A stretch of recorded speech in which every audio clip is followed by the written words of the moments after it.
Hello and good morning to all of you. We are so happy today to welcome you here to the final conference of the ASAP project, the Systemic Approach for Perpetrators. And I'm very excited today to be moderating this morning.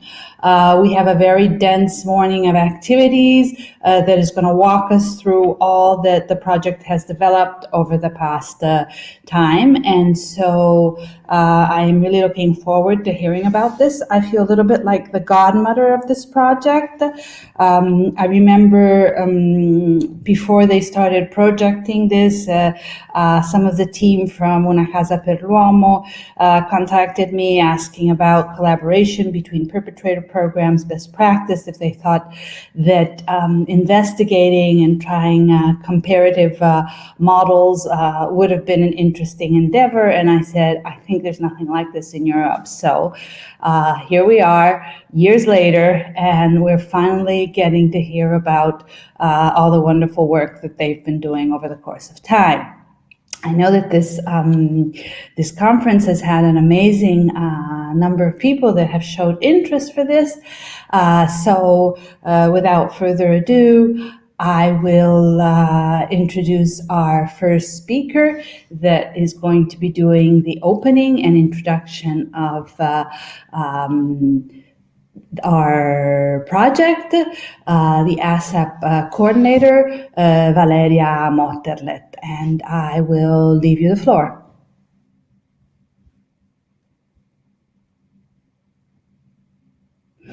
Yes, of course. Sorry. Give me the slide back. I forgot to go through some of the housekeeping. So you will be able to ask and comment using the live chat. You can also choose your audio language, clicking on the button. To stay connected, you can rejoin by the same link. If for any reason you lose the connection, and if you have any tech issues, you can just email this email that you see here, hello@fundraisingeverywhere.com. Okay. All right. We have a discrepancy between the program that was sent out and our program this morning. So our first speaker is going to be Manuela Lanzarin from the Regione Veneto. She will give the greetings from the leading partner, Regione Veneto. She's the counselor of Veneto region for healthcare, socialware, and social and public health strategy planning. After 20 years in politics at the municipal level as councillor and mayor in 2015, Mrs. Manuela Lanzarin was elected regional council, and since that moment has political responsibilities for various social issues, including prevention and contrast of violence against women. And at this point, I leave the floor to Manuela Lanzarin. Thank you. Good morning. On behalf of Veneto Region, as coordinator of the ASAP project, a warm welcome to all the participants. 2 years of working, 2 years of project, of collaboration, of network logic, of a new methodology of working between service that works with perpetration, service that work against violence. All this with the aim to combating and preventing the violence against women. Thank to everyone, thank for this participation, and I wish all the best for this conference and for the future. Okay. Hello, everybody. So, dear colleagues, allow me to greet you cordially from the city of Zagreb. Given the certain circumstances, I'm very sorry we could not meet in person. My name is Iva Prpić, and I'm a senior expert advisor to head of the City Office for Social Protection and People with Disability, Romana Galic, who is also giving you a lot of warm greet. And she's sorry she could not attend this conference today. I would like to thank you for giving me the opportunity to say a few words on this final conference of the ASAP project that the city of Zagreb is a part of for more than 2 years as a partner. Above all, I'm glad that our city office is showing a high level of activity in attracting European funds and note that the European projects are an upgrade to our local social system. In these challenging times, we are trying to enrich our system that all citizens get the help, support, and service they need. We are extremely interested in participating in the ASA project because it provides concrete tools for working with perpetrators of domestic violence as well as with victims, and the possibility of exchanging good practice between partner countries. This partnership enriched us with another experience in project implementation and provided insight into the situation in your countries regarding gender-based violence, domestic violence, and the importance of working with perpetrators in order to foster an effective prevention network. I would like to point out a strategic document called Zagreb Strategy for Protection Against Domestic Violence for the period from 2018 till 2022, which was adopted on 13th of September 2018 by the City Assembly of the City of Zagreb, and it is the third strategy of that kind since 2008. Implementation of the previous Zagreb strategies pointed out the importance of further implementation of care and support for victims of domestic violence, providing continuous financial support to shelters and counseling centers for victims, measures for prevention, information, and sensitization of the public, and intersectoral cooperation in this area. Current Zagreb strategy includes 7 areas of action in which the measures and activities to be implemented are set. Implementation deadlines, performance indicators, and the necessary financial resources are provided in the City of Zagreb budget. These areas are prevention of domestic violence, care and support for victims of domestic violence, psychosocial treatments of perpetrators, improvement of the intersectional cooperation, training of experts working in the field of protection against domestic violence, sensitization of the public, protection of particularly vulnerable groups of domestic violence victims like elderly people, people with disabilities, and minorities. There are 3 shelters and 6 counseling centers for victims of domestic violence in the city of Zagreb. 1 shelter and 2 counseling centers are city shelters, founded and financed by our city, and while civil society organizations run other 2 shelters and 4 counseling centers. In 2005, City of Zagreb founded Home for Children and Adults Victims of Domestic Violence, Duga Zagreb, which provides shelter, counseling, and treatment center for perpetrators of domestic violence. Duga Zagreb are also among partners in this project, and they will introduce themselves later. In conclusion, I would like to point out something that is often forgotten. Family should be a safe place, a refuge from the insecurities and demands we face on the daily basis. However, a lot of violence happens right in the family. Violence committed by close people is growing, especially against women and especially in this time of pandemic. This worrying trend is an incentive for us all to do more with the victims of domestic violence, most of whom are women and children, the most vulnerable.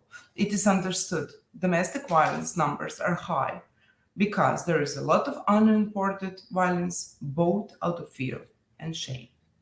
We, as a professionals must be here to support and encourage victims to speak out and to seek protection which they deserve from the local and national level, and also from non-governmental organization. As a local community, as well as Croatian capital city, we tend to do our best in the area of caring for our most vulnerable groups through measures, strategies, and cooperation with local, national, and international stakeholders. My colleagues from City of Zagreb, myself included, wish you a lot of success in your work. Thank you for your attention and for a wonderful cooperation during the implementation of ASAP project. Take care and stay safe and enjoy the rest of the conference. Thank you.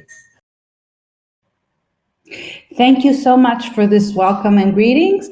That was Eva Price and from the city of Zagreb, an university education in law and social welfare, expert in social work, and ASAP project coordinator for the city of Zagreb, also senior expert advisor to the head of city council. Thank you very much for those warm welcome and greetings. The next on our program is Valeria Motterle. She's the ASAP coordinator for the Regione Veneto, and she will give a presentation on the project's concept and the consortiums, the aims and outputs from the coordinator's perspective. Valeria is project coordinator of ASAP and head of the International Projects Office in Veneto region.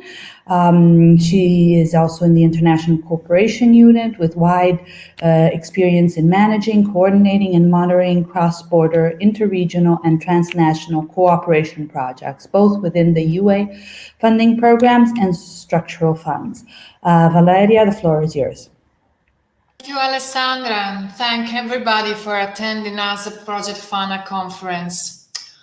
First of all, on behalf of all Veneto region ASAP staff, I would like to say how proud we are today to show you the results of the work done by this European partnership that, by overcoming and enhancing each national peculiarity, has succeeded in defining and testing a common methodology of cooperation between services for perpetrators and services for victims of domestic violence. ASAP, a systemic approach for perpetrators, is a 2-year project directly funded by the EU Commission under the program Rights, Equality and Citizenship Programme, the Call for Proposal 2017. Priority 1, prevent and combat gender-based violence and violence against children, that tackles the pressing issues on preventing and combating violence against women, particularly domestic violence. As a project falls under Priority 1.4, treatment of perpetrators, and aims mainly to prevent reoffending by supporting the development of perpetrators' treatment programs, the capacity building among operators involved in treatment of gender-based violence phenomenon, with the primary focus on victim safety. As a matter of fact, in Europe, the recidivism rate of the perpetrators is extraordinarily high. More than 8 men out of 10 are likely to return to committing the same offenses if they're not taken over by a service or a listening center. And while work on protection and support for victims of violence is a widespread practice, intervention with perpetrators and intimate relationship has, in comparison, received much less attention from public bodies, third sector, and academics. In the last few years, Shelters for Women changed their aid strategy by switching to active research of cooperation on the territory with other services, with the objective of preventing recidivism and developing what we could call a community approach. The project is in line with the principles of action of European policies, in which multidisciplinary response to violence against women is the key strategy. For instance, the Council of Europe Convention on Preventing and Combating Violence against Women and Domestic Violence, better known as the Istanbul Convention, urges the establishment of comprehensive and coordinated policies, which include all measures to prevent and combat all forms of violence by way of effective cooperation among all relevant agencies, institutions, and organizations, and placing the rights of the victim at the center, of course. Precisely, the Istanbul Convention in Article 16 recommends that preventive intervention and treatment programs need to be implemented in close coordination with specialist support services for victims. And that's why ASAP has chosen to support programs for perpetrators, to prevent recurrence of violent behavior, therefore to increase the safety of victims and to ensure the protection of their rights. As stressed in the opening by our regional councillor, Manuela Lanzarin, the fertile ground of as a project idea was the network built among public institutions such as Veneto region and the local associations and centers directly involved in providing services for victims of violence. In Veneto, this network started to be woven with the approval of the regional law number 5 in 2013, same year when Italy ratified the Istanbul Convention. This multi-stakeholders approach indeed was embraced in the partnership creation made by public and private subjects dealing with the issue of gender-based violence. Actually, as a consortium is made of public partners as Veneto region that promotes and coordinates policies against gender-based violence and implements the regional law on violence against women, and is responsible for recognizing and monitoring the services for victims, manages regional and national funds in coordination with the Italian national government. We also have another public authority in our partnership, which is City of Zagreb, Croatia, that is in charge for the provision of social care to domestic violence victims and to all policies on this issue. But we have what I will call the main actors from 3 different countries of Europe, and these are the centers providing professional and social services for victims' protection and offenders' treatment. They represent the 3rd sector and they are directly engaged in the field of combating violence against women. We have Association NAIA based in Bulgaria, Dom Duga Zagreb in Croatia, Una Casa per l'Uomo in Italy, Veneto, Gruppo R in Italy as well. We have also 2 other independent NGOs who offer to the partnership a scientific contribution. The Bulgarian Gender Research Fund, based in Sofia, Bulgaria, and the European network WWP Work with Perpetrators, that is based in Berlin, but is an umbrella organization counting many services and institutions. As you can see, the ASAP consortium is made by different countries of Europe and spaces from founders countries of the European Union, like Italy and Germany, to new members like Bulgaria and Croatia with a post-socialist welfare intervention model. All partners together, starting from the existing situation and the analysis of documents produced by the European institution, highlighted the following problems. A difficult cooperation among public services, social health services, police, courts authorities, and associations dealing with gender-based violence, an inadequate cooperation and exchange of practice among services and associations supporting women and those dealing with male offenders, a lack of common awareness of gender-based violence and about the importance of the work with perpetrators, and generally a lack of an evaluation system of the treatment paths for male perpetrators. These very same criticalities were shared among the partners involved despite the different legislation and existing welfare system. So, given the context, the guiding light of as a project has been the network, the systemic approach, a systemic approach aimed at improving the cooperation between anti-violence centers and centers that work with perpetrators, changing the attitude of the operators of the 2 types of centers that normally works separately, increasing mutual trust in a shared pathway, so ultimately to limiting and preventing the reoffending. How did we proceed to achieve this? In order to develop an efficient network of prevention and contrast of violence, as a main focus has been on defining, testing, and implementing a model that integrates intervention methods applied to victims and intervention methods applied to perpetrators of gender-based violence. This leads us to another keyword of ASA project, the evaluation.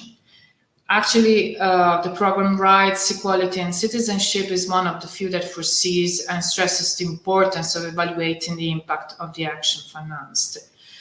Specifically, for the evaluation of the programs addressed to the authors of violence, as a project could refer and capitalize on a tool developed by the Daphne Project Impact 2013-15, realized by the Network Wave and tested in 7 European countries.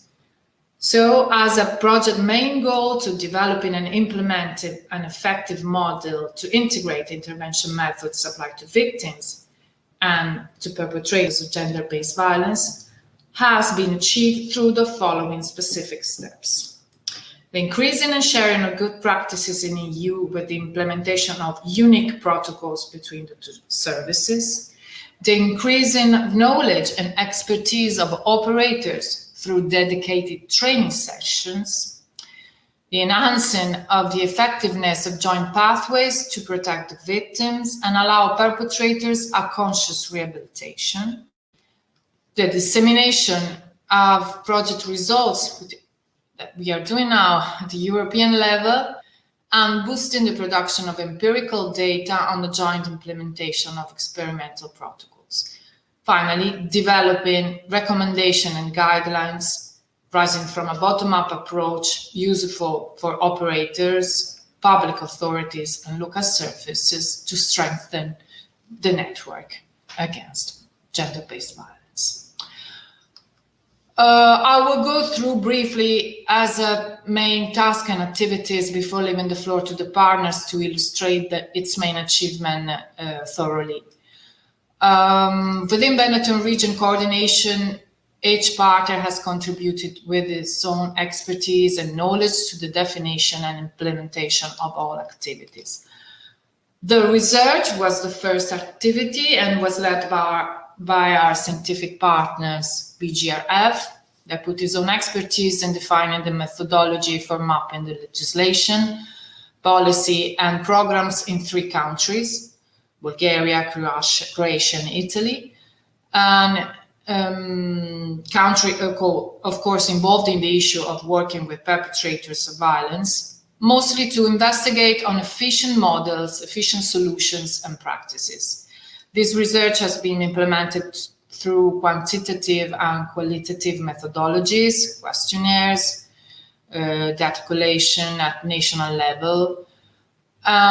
Bulgarian, Croatian, and Italian partners produced 3 reports about their relevant countries, pointing out the efficient examples of integration between services. In parallel, BGRF with WWPEN, the other scientific partner, worked together on a desk research on successful models that integrate both services and good practices implemented in other EU member states and outside Europe. This research has represented the scientific base in order to design and define the experimental operational protocol.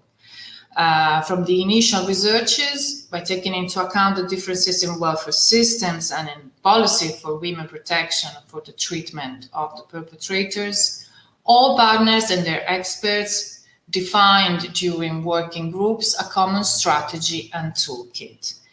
The experimental operational protocol, as you will learn later, includes also the assessment of risk for women and children through assessment of recidivism, the assessment of individual change and change in the organizational behavior. The task of testing the experimental operational protocol has been a core part of as a project and was managed by partner Una Casa per l'Uomo. The experimental operational protocol has been tested for 6 months in 3 different countries. In Italy, by the partners Gruppo R and Una Casa per l'Uomo, in Croatia by partner Dom Duga, and in Bulgaria by Naya Association. During this experimental phase, progresses, number of cases, difficulties, implementation of impact toolkit were recorded and reported to partner WWP for the evaluation. After the conclusion of this testing phase, the definitive versions of the final operational protocol and toolkit adjusted for each country were validated. Under this same work package, led by beneficiary Una Casa per l'Uomo, Bulgarian, Croatian, and Italian partners drafted also proposals to improve their national legislation on gender-based violence, to systemize a widespread process that include perpetrators programs as a codified instrument to face gender-based violence. The 3 policy guidelines, country-specific in the description of the background and legislative framework, and in some of the actual recommendations, shares a common description of the ASAP model that has been proved in its validity in 3 different European countries and is ready now to be adopted whenever needed between services working with victims and those working with offenders. Evaluation. The lead beneficiary of the evaluation, as we said, is WWPM with the support of other project partners. And beside providing the impact tool tested in the previous Daphne project, WWP drafted a specific questionnaire that was also submitted during the testing phase of the experimental operational protocol to detect the changes in organizational patterns and behaviors between perpetrator services and services for victims of violence. WWPN collected all information and data produced during the 6 months testing, and once the detection and comparison of risk indicators was concluded in each of the 3 phases and 2 different programs in the 3 countries, analyzed and processed all data and delivered a final research report.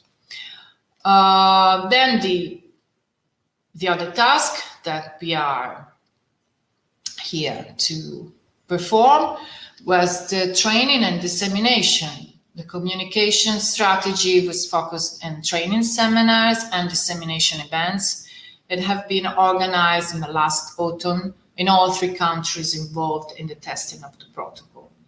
Specific training seminars on ASAP operational protocol were dedicated to the operator working with victims and perpetrators and have been held in Italy, Croatia, and Bulgaria, involving more than 200 professionals.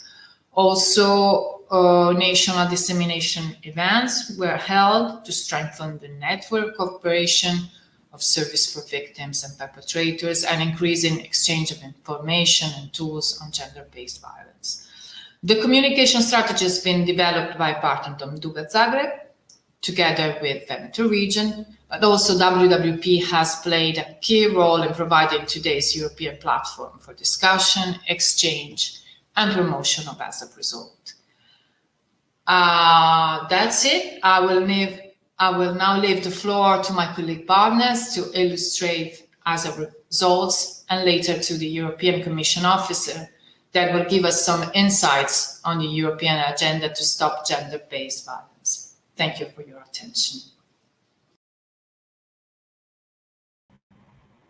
Hello, here I am back again. Thank you so much, Valeria. The collaboration between the Women's Support Services and the Perpetrator Program was so intense that we actually, at a certain point, mixed up the WAVE network of Women's Support Services and WWP in one of the slides, since WWP has promoted the Impact Toolkit and has been working on the evaluation of Perpetrator Program. I think that's really interesting. So going further on, our next intervention is Genovina Tisheva from the Bulgarian Gender Research Foundation.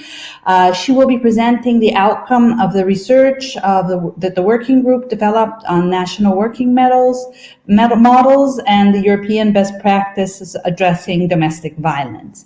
Genoveva has an impressive track record of her work on gender-based violence. She was member from Bulgaria of the UN CEDAW committee for the period between 2019 and 2022. She was also chair of the working group on gender-based violence against women. She's managing director of the Bulgarian Gender Research Foundation and chair of the Alliance for Protection from Gender-Based Violence. Genevieve is by trade a lawyer, a researcher, and advocate, and obviously an expert in the field of gender equality and women's rights. She's also had experience in international litigation, including a case that was taken to Strasbourg, Bivacqua versus Bulgaria, under the CEDAW. Genevieve is also director and lecturer in the Women's Human Rights Training Institute and member of the European Network of Legal Experts in Gender Equality and Non-Discrimination, and until 2019, actually vice president of the European Women's Lawyers Association. She also, in 2017, received the Special Human Rights Defenders Award of the Advocates for Human Rights for Minnesota. So without further ado, I will leave you the floor, Genevieve. Thank you for being here. Good morning, everybody. I am Genoveva Tisheva. I am the Managing Director of the Bulgarian Gender Research Foundation, one of the Bulgarian partners on this project, ASAP, a systematic approach for perpetrators, with our main partner and main applicant, our Italian colleagues, and also as partners, also we have our Croatian colleagues. So I will be very happy to speak about one of the elements of our project, actually, which was assigned to our organization, the Bulgarian Gender Research Foundation, and namely a summary. I will speak about a summary of the national working models on good practices for working with victims and mainly perpetrators of domestic violence. In particular, I will focus on the place and space actually these programs for perpetrators occupy in the legislation of our respective three countries, partners on this project. So we were responsible for the research on the different legislation and systems for working with victims of domestic violence and for perpetrators of domestic violence. And this was work package 2 of the project, and we produced together with our colleagues starting from the end of 2018 until the end of 2018 until April 2019. Actually, the research was ready for presentation, and we presented it at the first conference in Bulgaria in May 2019. I will speak briefly about the results and make some points very important, I think, also given the current situation in the country, in the region, and also with the worsening of the situation concerning victims of domestic violence with the pandemic of COVID-19. What is the legal and policy framework for working with perpetrators in our three countries? It was first of all, the research was based on the answers, very detailed questionnaires and detailed answers of our partners and also of the Bulgarian partners on this mapping that actually we did on the situation, and also on some good practices that we took from the work of our colleagues and ourselves and our colleagues in the ambit of the European Network for Working with Perpetrators. So just some results, some highlights that would be interesting for the participants in this final conference. I see that there is a lot of interest and participation, and it's a good basis to speak about this issue, which is not so much developed in the standards, international standards, universal and regional ones, this work with perpetrators, but a very important element and still not very much understood. As an area which is so much connected with working with the victims. So I think that exactly this project posed this core issue, this core theme at the center of the project, and I hope also the work on protection of victims of domestic violence, and exactly this connection of the work with perpetrators with the work with victims of domestic violence. So the main notions and definitions of violence against women, gender-based violence, domestic violence in the three countries are based on the definitions and notions contained in the regional standards and the universal standards of human rights and also for protection against violence against women. to which our three countries are adhere. Actually, the Istanbul Convention, to which adhere our partners from Italy and Croatia, not Bulgaria, not yet, and other Council of Europe standards and documents dealing with the issue. Also, the CEDAW Convention, the Convention for the Elimination of All Forms of Discrimination against Women, and also EU standards were existing on these issues. Um, specifically working with the victims of crimes, which is the most developed area, which concerns actually this the minimum standards for working with victims of crimes, which concerns our issue, the protection against domestic violence. In Italy, these connections and references, starting even from the definitions to the Istanbul Convention, are the strongest. Then, of course, of Croatia, which is also part of this convention. Bulgaria, as we know, has not ratified the Istanbul Convention. There is a ruling of the Constitutional Court, preliminary ruling on non-constitutionality of this convention, non-compliance with our constitution, allegedly. That's why for the moment there is obstacle for even receiving in our adopting in our legislation even the definitions, very important definitions like violence against women. And I will just start with this definition, which is very clearly stated in the Article 3 of the Council of Europe Convention on Prevention and Combating Violence Against Women and Domestic Violence, the Istanbul Convention, which is in force since August 2014. So violence against women is a violation of human rights and a form of discrimination against women and shall mean all acts of gender-based violence that result in or are likely to result in physical, sexual, psychological, or economic harm or suffering to women, including threats of such acts, coercion, or arbitrary deprivation of liberty, whether occurring in public or in private life. Very broad definition that we see containing the violation of human rights and also including in that also form of discrimination against women. And I will immediately speak about domestic violence because it's also we will see how it is regulated in the legislation of the country participating in this project. All acts of physical, sexual, psychological, or economic violence that occur within the family or domestic unit or between former or current spouses or partners, whether or not the perpetrators shares or has shared a common residence with the victim. I would like to say immediately that it's very good that our partners in Italy and from Croatia, they have, like immediately from the Istanbul Convention, this definition of violence against women and domestic violence in their legislation, because it means that they have to comply with it. And this is part, according to their systems of domestication of their national law. This is something that specifically for the definition of violence against women, we still don't have in Bulgaria. And I would like to say that due to the fact that with this ruling of the Constitutional Court, the Istanbul Convention was declared unconstitutional. So we are missing these definitions, exactly these definitions like the other countries have. And we will see more and more the lack of this definition and that this is a gap and will continue to be a gap if it's not defined in our legislation properly.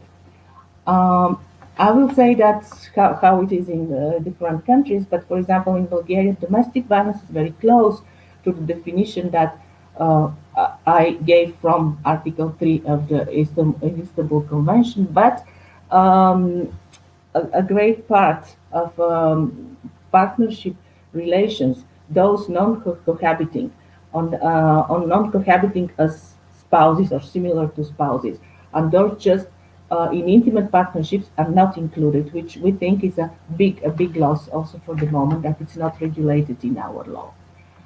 I would like to say that despite the fact that Bulgaria has not ratified the Istanbul Convention, because in this project actually non-governmental organizations from the three countries participated very actively and they showed their experience, their expertise in the specific field of protecting victims of violence and working with perpetrators. So these definitions are incorporated, let's say, in the work, in the programs, in the spirit of work and the services provided by these organizations, also from Bulgaria. And we are very proud that in practice, by working with the victims and with perpetrators of violence, actually we apply exactly this approach and these definitions, even if they're not exactly like in the Istanbul Convention. We're just missing, as we are missing a definition of violence against women in our law at all. Uh, here, immediately speaking about the provisions in the Istanbul Convention for working with perpetrators, which I would say, even if Bulgaria is not part of that, it's also in the spirit of work, in the programs of work, in the methods of work of Bulgarian organizations working with perpetrators. Article 16 is the framework for working with perpetrators of domestic violence. It says that parties shall take the necessary legislative or other measures to set up or support programs aimed at teaching perpetrators of domestic violence to adopt nonviolent behavior in interpersonal relationships with a view to preventing further violence and changing violent behavioral patterns.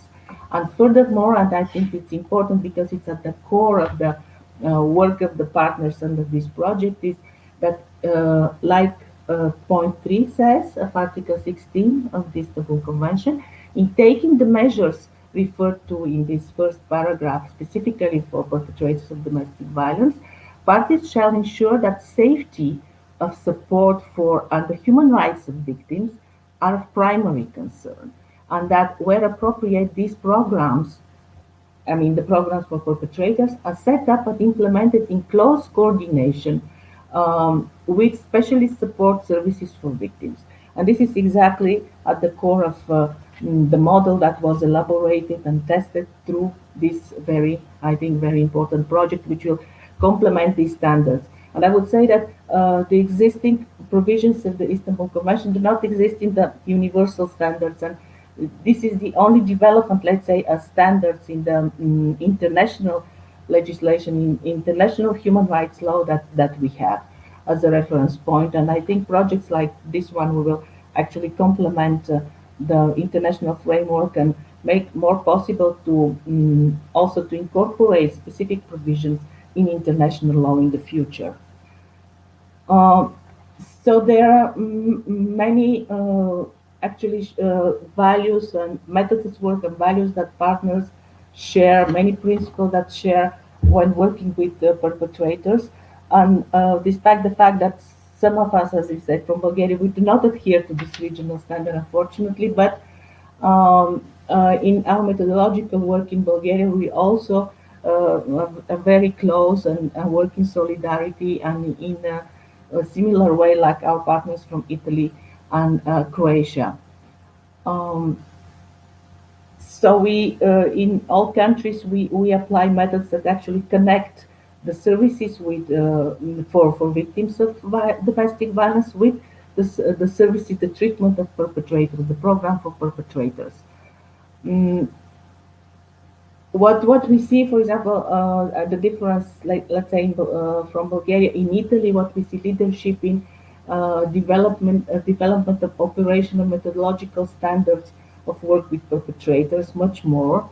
And we think that now sharing the experience with the other countries, it will bring to better compliance of Italy and Croatia with the principles of Istanbul Convention, and also, as I said, for the three countries for contributing to the development of the practice, are also understand that why not at not only regional but also international level with this project. I would like to say that we also had as a source, I mentioned the practice in other countries, and I would say that some principles that colleagues from other countries have were working with perpetrators, for example, in Ireland, in Scotland. I will mention just that the principle, and we adhere to this principle, the three countries participating in this project, that violence is a perpetrator's responsibility, is like our colleagues say also in Ireland. So they have to take the responsibility for their abusive behaviors, and this is at the center of the programs for working with perpetrators there. There is a very good Caledonian system in Scotland linking actually the abusive behavior against women and against children, and for the abusive parent, for the perpetrator to take the whole responsibility, very often the father, the full responsibility also for the abuse against children, and not for the mother to be shamed and also accused for failure to protect children in situations of abusive partnership, of abusive relations. Mm, and now to saying some highlights from the different countries, for example, from Italy, where it is regulated and how this more operational work for working with perpetrators, where is the basis. They have a law from 2013, law number 119, about urgent measures about safety and to combat gender violence.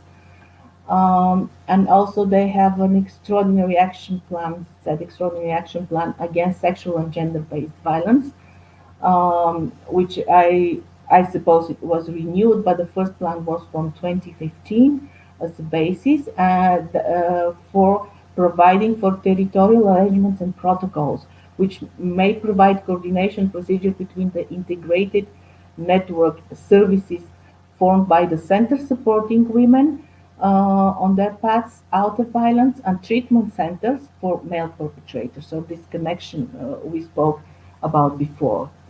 Also, they have a plan, 2017-2020, very interesting. The National Strategic Plan on Men's Violence Against Women is something that I would like very much to see also named clearly.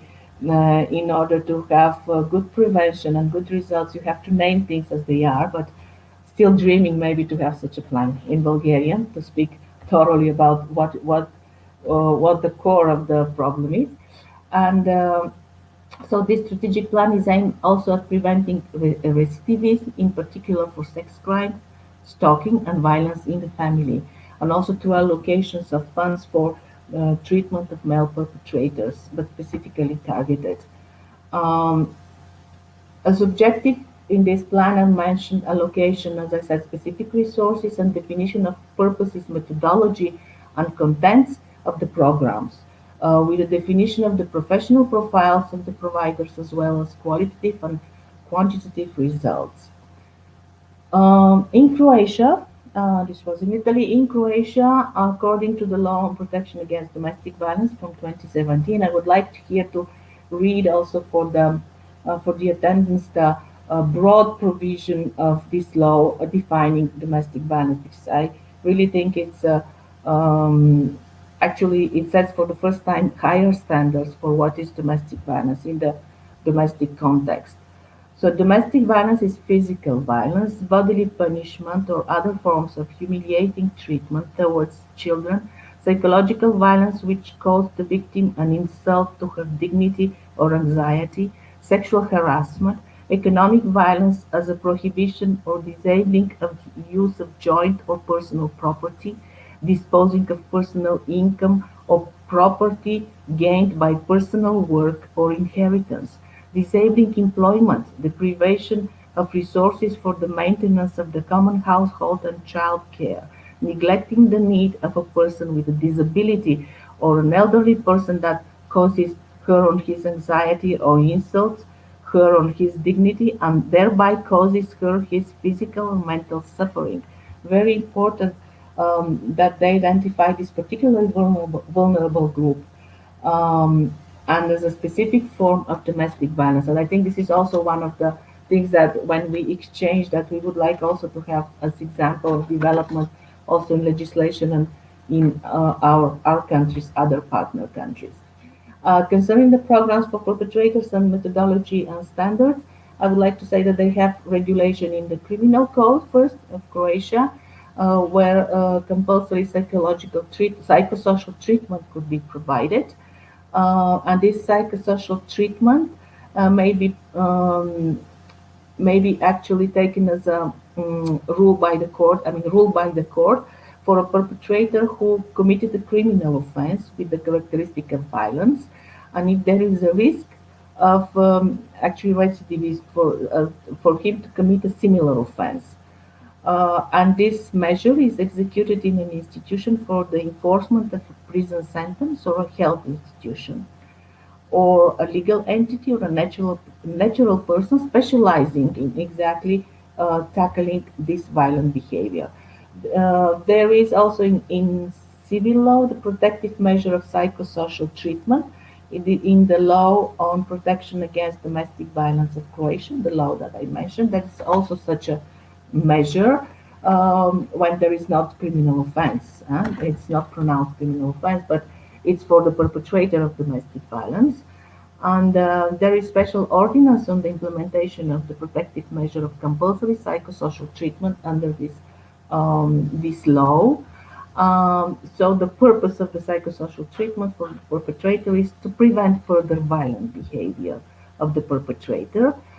It is carried out in health facilities and with authorized legal or natural persons specializing in exactly tackling this kind of violence. And finally, in the third country, Bulgaria, from where we are two partner organizations, Bulgarian Gender Research Foundation and NAIA, Trgovište. So what is in the Bulgarian law on protection against domestic violence? What is important that since the adoption of the law in 2005, we have this provision for obligatory measure for directing the perpetrators of domestic violence towards program for perpetrators, and we think this is very important. As I said, a gap in our law is in the definition of domestic violence, which is otherwise broader. It's interpersonal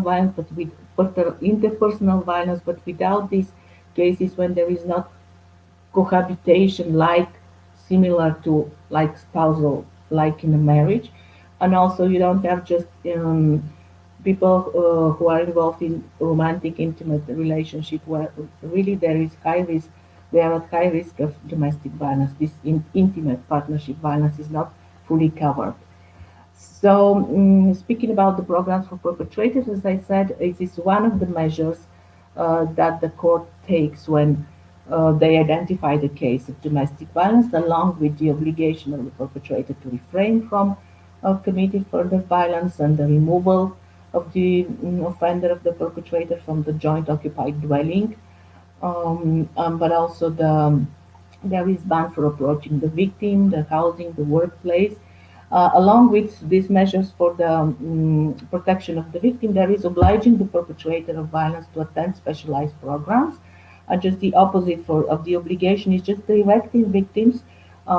It's depending on their consent, depending on them, they would like to go to rehabilitation programs, which is optional for the victims, but they can be actually indicated such programs. And according to the Law on Protection from Domestic Violence from 2005, the NGOs which propose services for protection for victims of violence and also programs for specialized programs for perpetrators, which is very important also for the state, for the court to know. They inform the court, the respective court in the region. They provide the services about their programs under the law, which is very important. And then the court directs the perpetrator, when they said that it's obligatory, to the specific program and makes the NGO aware. And then the NGO have to actually take on board this perpetrator and report to the court, report about the results. And when the project is funded by the Ministry of Justice, because there is these programs, yearly programs from the Ministry of Justice, specifically for services for victims of domestic violence, but also for programs for perpetrators. So the NGO has to report about the result of the program. So in conclusion, so there is legislative basis for the services for both for services for victims of violence, but mainly here where the focus is treatment of perpetrators of domestic violence in the 3 countries studied. The measures prescribed are obligatory by the court in Croatia and in Bulgaria, not in Italy, as far as our research at the date of 2019 showed. And there are more explicit requirements for professionals dealing with the programs and more methodological guidelines. I mean, in the countries in Italy and Croatia, while in Bulgaria these services are entrusted predominantly within NGOs dealing with protection of victims of domestic violence, which is very important because you see now how it corresponds to the principles adopted by the Istanbul Convention, by the standards concerning protection of women against violence. So there are now also clear protocols and methodological guidelines for these programs in the three countries, clear but really standardized. But there are, as I said, in Italy and more in Croatia, more regulation, and in Bulgaria, more and more NGOs working with programs with perpetrators, mainly as a joint network, for example, the Alliance for Protection from Domestic Violence, where we more and more harmonize our rules and we have methodological guidelines and we are close to really having something unified. And we think that despite the fact, I would like to conclude that we are not part of the Istanbul Convention, through our practice and principles adopted in Bulgaria also, we join our colleagues in the practical implementation of this legislation concerning the programs for perpetrators. And we think that we try, all of us, and especially now with this project, with this identifying this operational protocol and the testing and all the results from the research and tests in the and the work in the three countries, and also through the results of our colleagues from the network, European network working with perpetrators. We will go further and contribute also, as I said, to the legislation in Europe, to the standards in Europe, but also to the universal standards for this issue. Thank you very much, and I look forward for hearing from my colleagues and hearing for some questions from the audience, the broad audience, this online format. Thank you, Genevieve, for this very interesting exposition of the different legal frameworks and situations in the different countries and the overall view of the project. Also, thank you to you, but also to the previous speakers for keeping in your time. We are perfectly on time with the conference, which always gives the moderator great pride and pleasure. Our next speaker, another issue, Genevieve was just saying about questions. If you have any questions, please just put them in the chat, because at 12:20 then we will have the open discussion and cross-fertilization session, so that will be the occasion to pick up on some of the issues that you may be raising in the chat, and so please contribute, and then we will discuss them towards the end of the morning. Our next speaker is Elena Gaiotto from Una Casa per l'Uomo. She will illustrate the ASAP operational protocol. As was mentioned before, the ASAP project is about finding ways of improving collaboration between women's support services and perpetrator programs, but also improving the whole system that responds to gender-based violence. So it is about, she's going to be talking about operational protocols for the integrated work between perpetrator programs, women's support services, but also relevant local government institutions. Elena Gaiotto is project manager for Una Casa per l'Uomo. Una Casa per l'Uomo is an Italian organization that manages a perpetrator program, Cambiamento Maschile, support service for victims, Stella Antares, and 2 shelters for victims, Casa Aurora and Casa Alma. Her recent work has focused on collaboration protocols between services for perpetrators and for victims. So, Elena, I leave you the floor. Thank you. Thank you, Alessandra, for introducing me. So, as you said, I'm Elena Gaiotto. I'm the project manager for Una Casa per l'Uomo. Today, I'm here to talk to you about the main output of the ASAP project, which is in fact the ASAP operational protocol. As we already talked about during the previous interventions, during the first part of the project, we had a research and a mapping on the relevant legislations across Europe and on the existing forms of collaboration and good practices. From all the results of the searching that we did, we had a clear idea that the collaboration between perpetrators programs and support service for victims is highly needed and is addressed by the Istanbul Convention and by the relevant national legislations.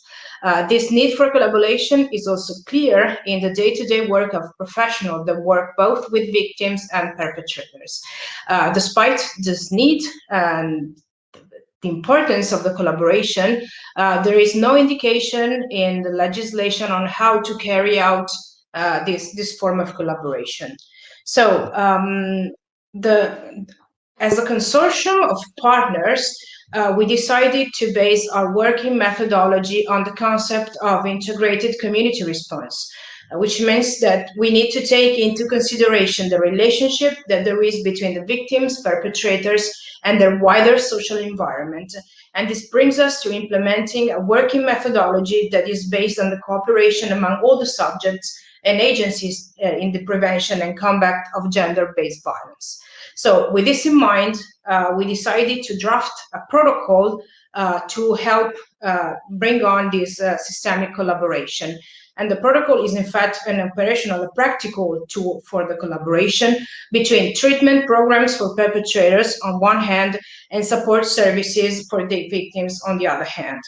Where possible, we find that it's extremely important that the collaboration is extended even to other local services and agencies that work with the cases that we're dealing with, like, for example, children protection services, social services, and police forces, and so on. So when we talk about collaboration and the sharing of information, there is one big issue that arises, and it's the privacy issue. So we talked about it at length with the partners of the project, and as we will see, both the ASAP protocol and the guidelines, they both clearly state that in compliance with all the relevant legislation on privacy and with the GDPR, the exchange of information between services must be included in every service's privacy statement, and it must be explicitly agreed upon by both the perpetrator and the victim. If they do not sign the privacy statement, that no information can be shared. And another information, this information gathered and shared during meetings cannot be shared directly with the perpetrator and the victim, but remain within the case managers' meetings that we will see later on. So the first goal of this protocol is to be an operational tool to implement a systemic collaboration and cooperation. But we must always remember that the ultimate goal of our work is the protection and safety of women and children who are victims of violence. We must never forget this when we work. So the protocol. As you heard before, we drafted the protocol after the first research and mapping part of the project, and we tested it from June to December 2019 in all three countries involved, which are Italy, Croatia, and Bulgaria. After the testing, we saw the results of the testing, and we revised and amended the experimental protocol, and we came to approve the final version, which is called Final Operational Protocol, which in fact is 3 different protocols, one for each country involved, because it was clear that in each country the legislation is different, and that the characteristics of the programs vary from country to country, because programs are different in length, they are different in fundings, they are different in methodology, and in the way that perpetrators come to the program. So some parts of the protocol must and can be adapted to the characteristics of the programs themselves. So today I'm going to talk to you referring to the Italian version of the protocol, but because it's the one I'm more familiar with. But as you will see, the protocols are 95% the same. There are only slight differences from one to another. When to apply when can we apply the protocol? The protocol can be applied every time that both members of a couple or an ex-couple are attending the respective program. So when the man is attending the perpetrator's program and when the woman is attending the support service for victims. It's especially important to implement the protocol in case of high-risk situations and when children are involved.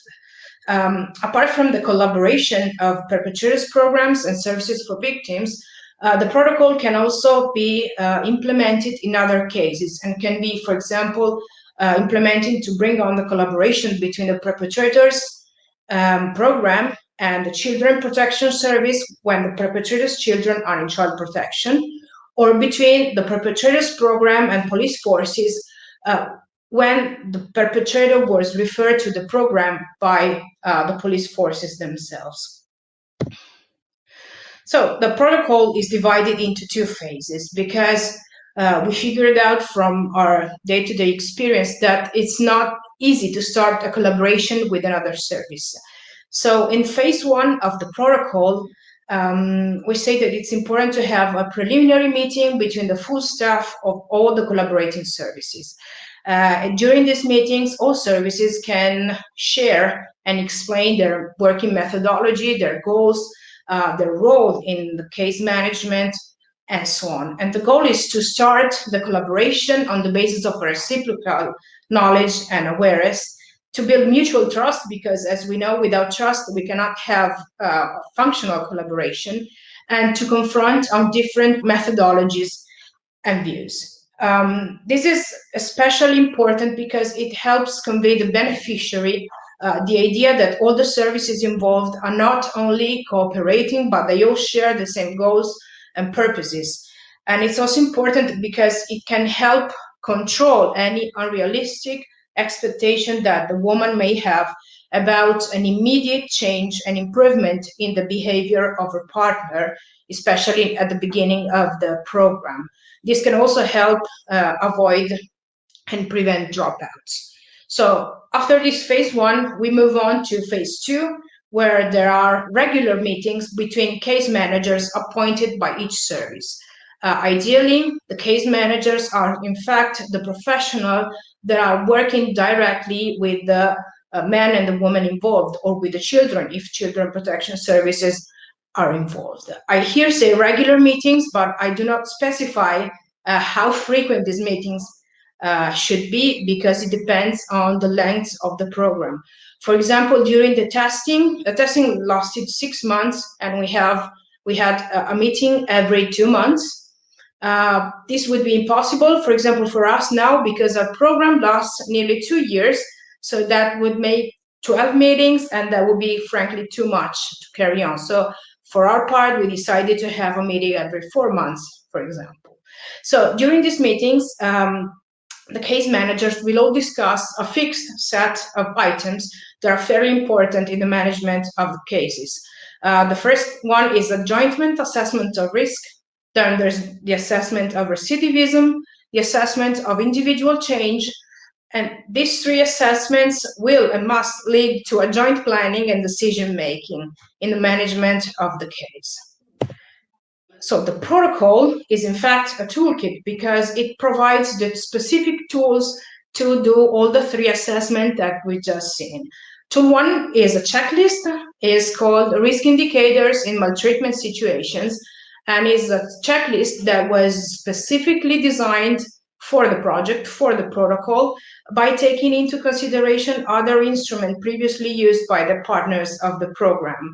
As you can see, here I just pasted here a few of the items. The checklist is not very long, but it includes risks both for the woman and for the children. We consider it a high-risk situation when 3 or more items are checked. If a program already has an instrument, a tool for the assessment of risk, it can be substituted to this with no problem. The assessment of the risk must be and should be carried out separately by each case manager, and then the results should be compared and discussed during the meetings to see if they if they correspond, and to take any needed measures for the protection of the victim. As you may know, I'm telling you, it's important during these meetings to discuss even other elements. There are qualitative elements, because as you know, the risk cannot only be assessed through an objective checklist like this, but sometimes it depends, let me pass the term, on the gut feelings of the professionals that are working with the perpetrator on the victim. So it's important during this meeting to discuss also perception of risks that go beyond the objective results of the assessment. The second tool that is included in the protocol is a simple table for the assessment of recidivism that is performed by confronting the episodes of recidivism described both by the perpetrator and the victim, and that the case managers will record in this simple table and then discuss and compare during the meetings. The third tool that we have, that we included in the protocol, it's actually a toolkit itself. It's called Impact Outcome Monitoring Toolkit, and you may be already familiar with it because it's a toolkit that was developed during another European project called, in fact, Impact, I think back in 2013 or 14, and WWPEN was a partner of that project and is a partner of this project now. So the Impact Toolkit, for short, is a tool that monitors the outcome and process of perpetrator programs in a standardized manner. And it's designed to assess different items like possible changes in the perpetrator's behavior, the impact of that behavior, and any changes that may happen in safety of the victim. The Impact Toolkit is actually made of 2 different questionnaires. One is to be filled out by the program at the beginning of the usage of the toolkit, and it's used to collect information on the program because, as we said before, every program has its own characteristics that need to be taken into consideration when comparing them all in a European framework.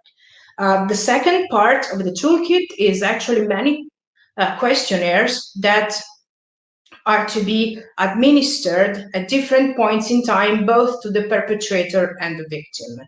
In fact, there are 5 different questionnaires that go from T0, that is administered at the beginning of the perpetrator's program, to T4, that is done 6 months into the follow-up of the perpetrator. The interesting thing about the Impact Toolkit is that the questionnaire, there are 2 questionnaires that are similar and that are given both to the perpetrator and the victim at the same time. So the questionnaires measure various outcomes. So like we said, the behavior change of the perpetrator, and it measures the frequency, the severity, and the types of violence, and the impact that the violent behavior has on the victim or survivor. The impact questionnaires also measure the change in safety and well-being of the partner, of the woman, and the changes in the lives of the children.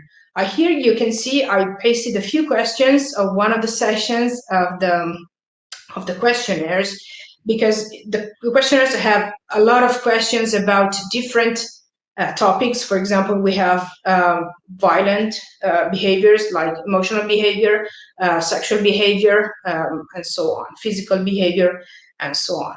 So if in general, the Impact Toolkit measures the outcome of the program as a whole, when done during the collaboration protocol, the EASA collaboration protocol, it can help, it contributes to a proper assessment of the risk, because as you see here, there are specific items on violence. It also helps the perpetrator's case manager to readjust the program based on the results of the questionnaires that we have here. And it also helps make proper and timely decisions on the protection measures for the victim. So,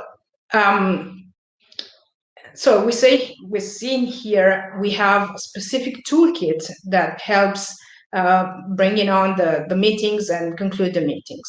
But it's important to note that besides the program meetings, we encourage further contacts between the case managers in case of critical events that require reassessment of the risk. These critical events may be, for example, changes within the life cycle of a couple or of a family, recidivism, escalation, court orders, the will of the woman to split up, and actions taken by judicial system.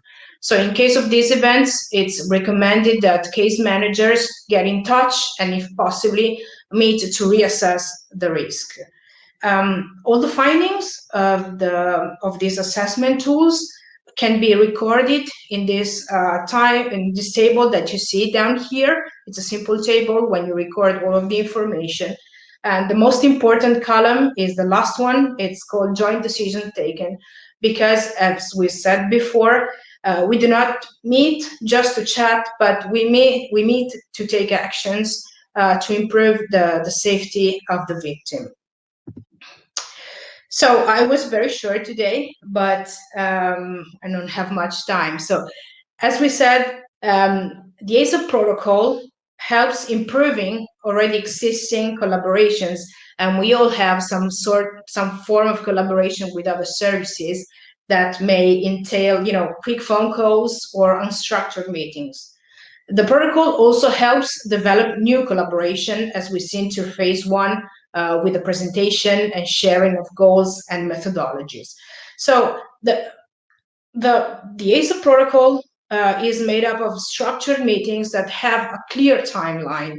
And the important thing is that the protocol provides a thematic framework and a dedicated toolkit to be used during these meetings. And the main characteristic of the protocol is that we decided to give it a universal and flexible structure, because as you've seen, it can be adapted in the number of meetings, in the way the meetings are carried out, in the tools that can be used during the meetings. So for today, it is all. I know it was very brief, but feel free to contact me or any of the other partners of the project for further information on the protocol and maybe training if needed. Thank you all for your attention, and goodbye. Hello again. Thank you, Elena. That was extremely interesting and informative. In fact, we have a lot of questions that, as I said, we will be answering in the last slot of this morning. Now we have a 10-minute break, so I will see you all back here at 10:30. Thank you.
Okay, I'm sorry guys, that wasn't quite 10 minutes, but the good news is that you will be having another short break at 11:30. We just want to keep moving because we have a lot of interesting interventions coming up, and we want to also leave a little bit of time to answer some of the questions that are flowing in, and thank you for that, and keep them coming. Okay, so the next presentation is going to be by four of the partner participants: Esther Basic from Dom Duga Zagreb, Maja Markova from Association Naya, Laura Celso from Gruppo R, and Luisa Casagrande from Una Casa per l'Uomo. And they are going to be describing the pilot implementation of the ASAP protocols in the different countries. I will briefly introduce the presenters, and then I will leave them the floor. So our first presenter is Esther Basic. She's a postgraduate specialist in psychosocial work. She works in Dom Duga Zagreb from 2014 as a social worker. Since January 2015, she's an active member of the team for psychological crisis intervention, and she's also involved in the production of a scientific work on the topic of women victims of domestic violence and their satisfaction in their stay at the safe houses. Our second presenter is Maja Markova, has worked with Association Naya for 10 years. She has experience in counseling victims of domestic violence and perpetrators of domestic violence, and she also has experience in training. Since 2018, she manages the Center for Victims of Domestic Violence, which is the only center in the Targoviste region, providing help and support from nearly 200 settlements. And within this project, Maja was part in defining and testing the operational protocol. Laura Celso from Gruppo R. She is a psychologist. She specializes in the treatment of men perpetrators of violence in intimate relationships and in advocacy of women victims of gender-based violence. She is part of the Gruppo R team to combat gender violence, and she also works as an advocate with other organizations. She's a researcher in several European projects to combat violence against women. Last but not least is Luisa Casagrande, always Una Casa per l'Uomo. She's a psychologist with years of experience in the field of gender-based violence and equal opportunity, and she is specialized in the work with women victims of violence, both within the support services and in shelter homes. So at this point, I leave this valuable group of people the floor for the presentations on the pilot on the different countries. Thank you very much. So, hello to everybody. So my name is Esther, as they already introduced me at the beginning. I'm very happy to be here with you today and to tell you a little about the pilot implementation of the ASAP protocol in Croatia. So I'm actually very excited that we are here on our final conference because it's been a project for 2.5 years, and I was active from the beginning and now till the end. So I'm very happy that to see you all here and to have this opportunity to present our work for the ASAP project in Croatia. So I try to be short, and I try to put the most important information in my presentation. So I hope it will be interesting to you, and I hope you will learn something new about the institution I work and the progress that we made in Croatia. I will tell you about some few informations about my institution, so Home for Children and Adult Victims of Domestic Violence, Duga Zagreb, because it's the opportunities for you to hear something about our work. So we are a governmental institution established in 2007 by the city of Zagreb. Our goal is to provide accommodation for victims of violence at a time of escalating violence and fear for their own lives, and to help them recover from violence and create conditions for independent living without violence. So the interesting thing about us is that we are the first institution in Croatia who provides accommodation for male victims of domestic violence and boys older than 14. So we actually have the conditions for have male and female victims in our shelters. So Dom Duga Zagreb provides 3 types of services. Shelter for victims of domestic violence, where actually I work, the psychosocial treatment for perpetrators of violence, and the counseling for citizens. And all of our services are for free. Shortly, what we do with victims of domestic violence, I mean, it's a lot that we do with them, and we have a long history for almost now 14 years, but I will try to be very short and to the point. So from April 2007 until February of this year, we provided shelter for 477 adults and 624 children, victims of domestic violence. In this number of adults, we had 8 male victims of domestic violence in our shelter for now. If we look up our statistic for the past 14 years, a typical victim of domestic violence is a woman, 36 years old, unemployed, with low educational status.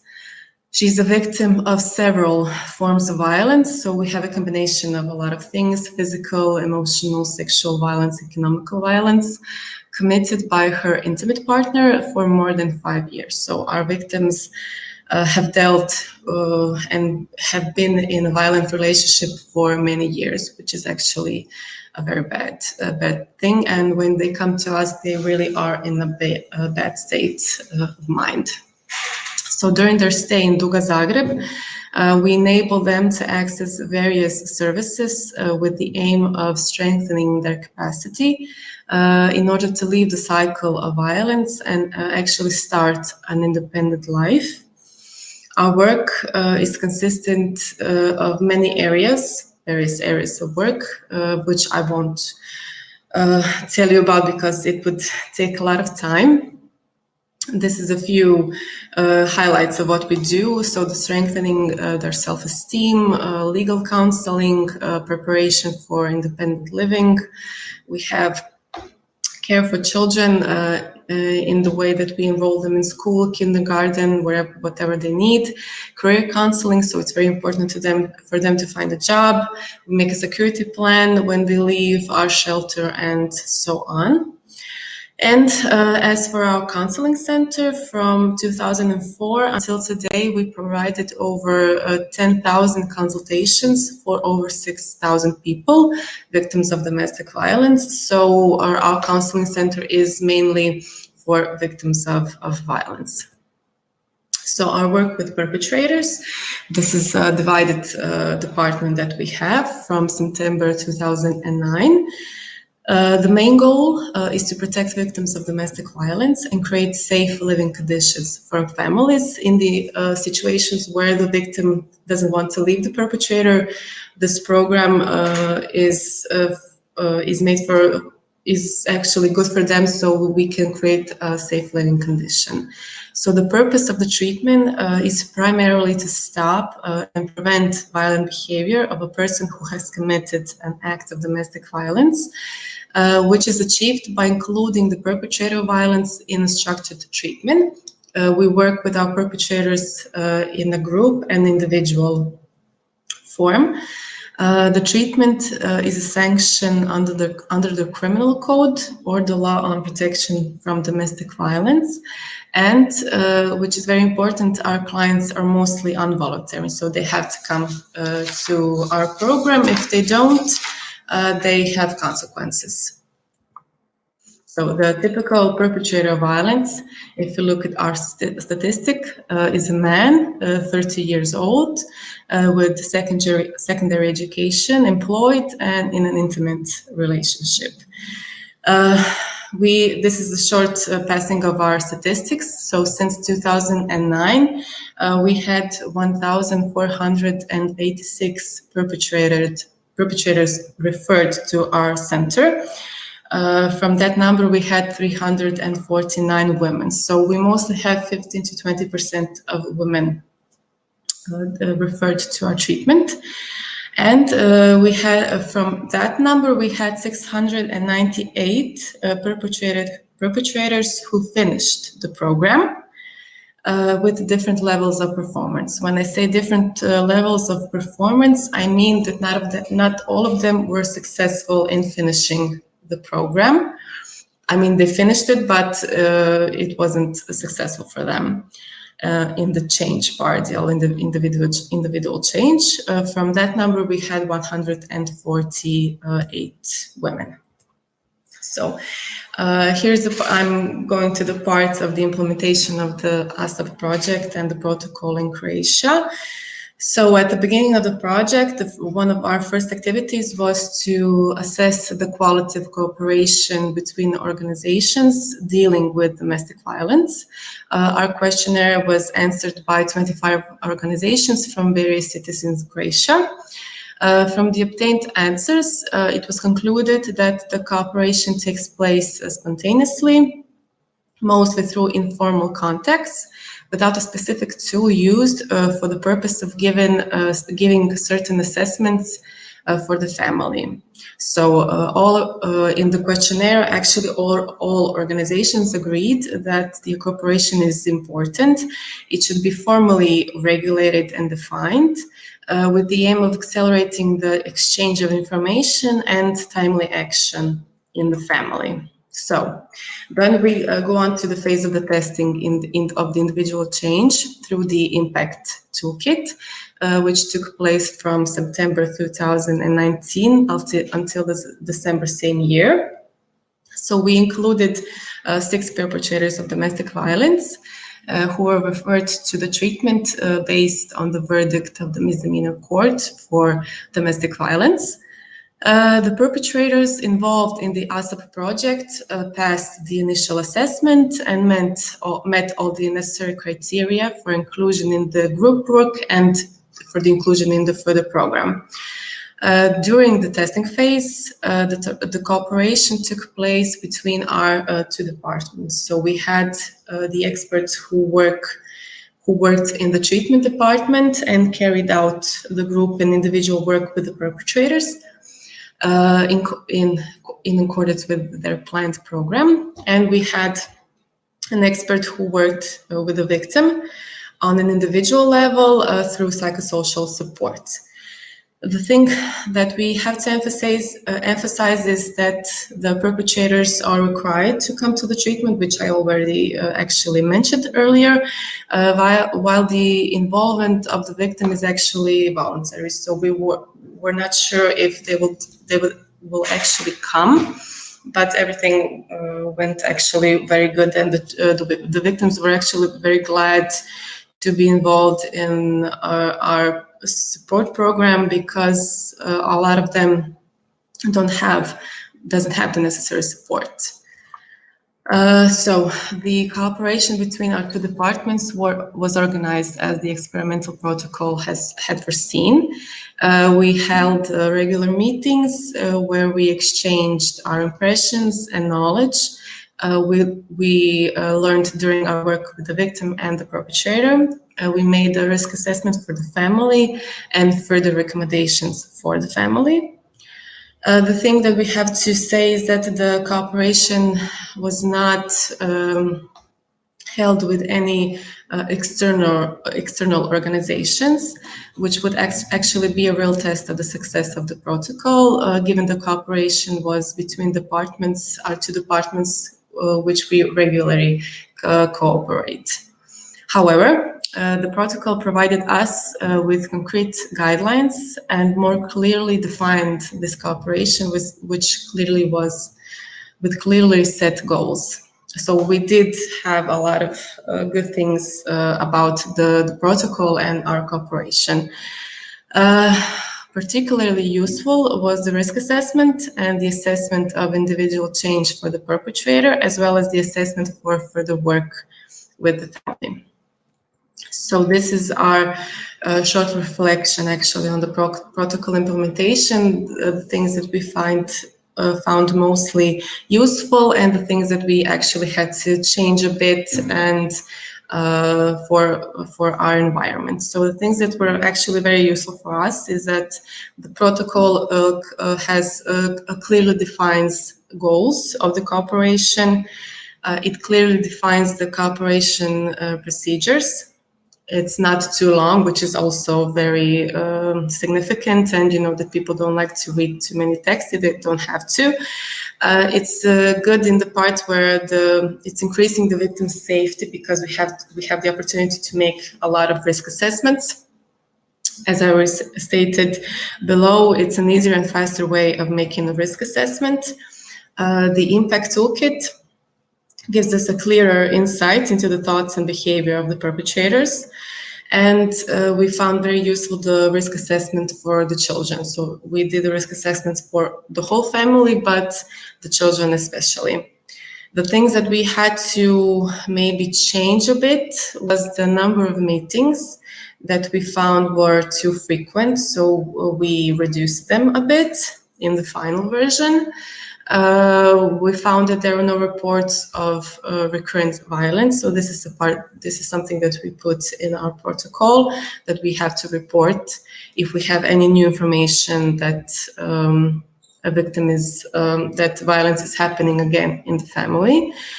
We had a problem with the GDPR and the information exchange, which I think that everybody has a problem today. So this is something that we had to find a way it's most easily to make the information exchange.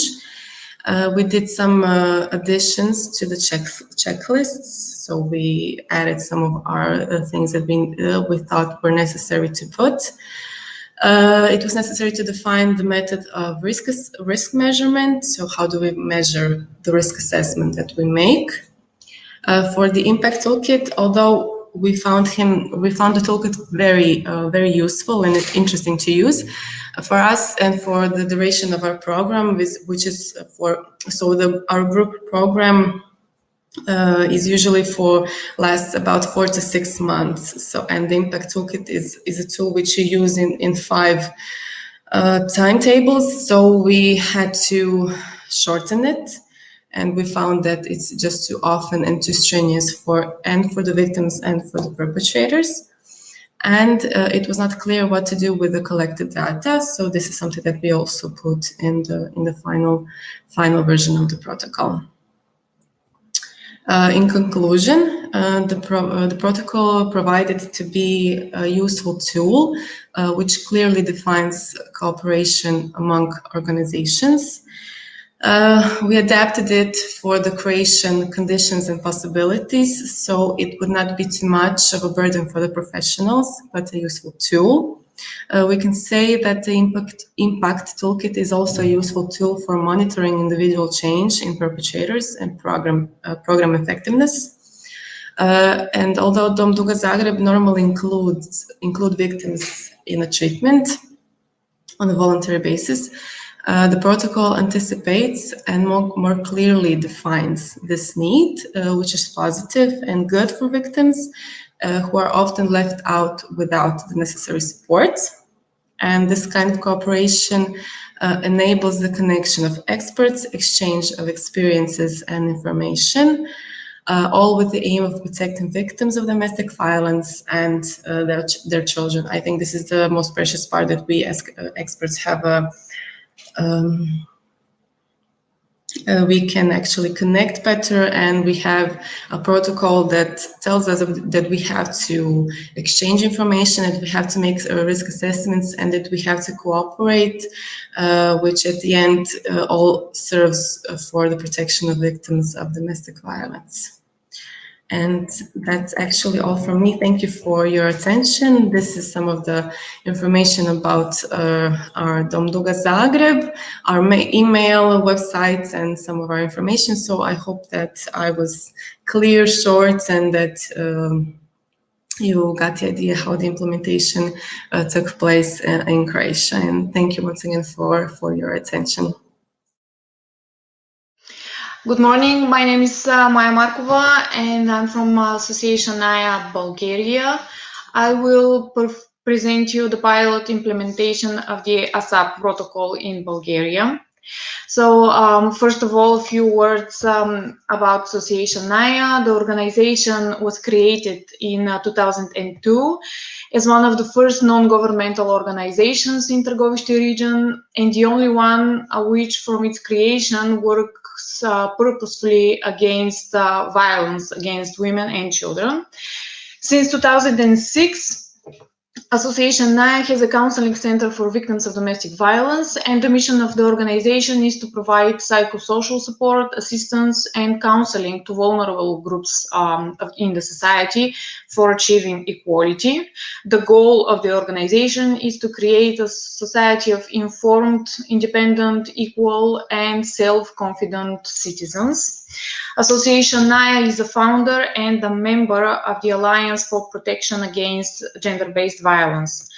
The Alliance was established in September 2008 and has 10 non-governmental organizations as members from all over the country with proven experience and expertise in this field. The Alliance for Protection Against Gender-Based Violence is the only one and the largest network actively working for protection and prevention of domestic violence and gender-based violence. So the mission of the Alliance is to coordinate and ensure the sustainability of activities on implementation and amendment of the Bulgarian legislation for protection of domestic violence and gender-based violence. So regarding the program for work with victims of domestic violence, Association NAIA provides the program and it consists of mobile work.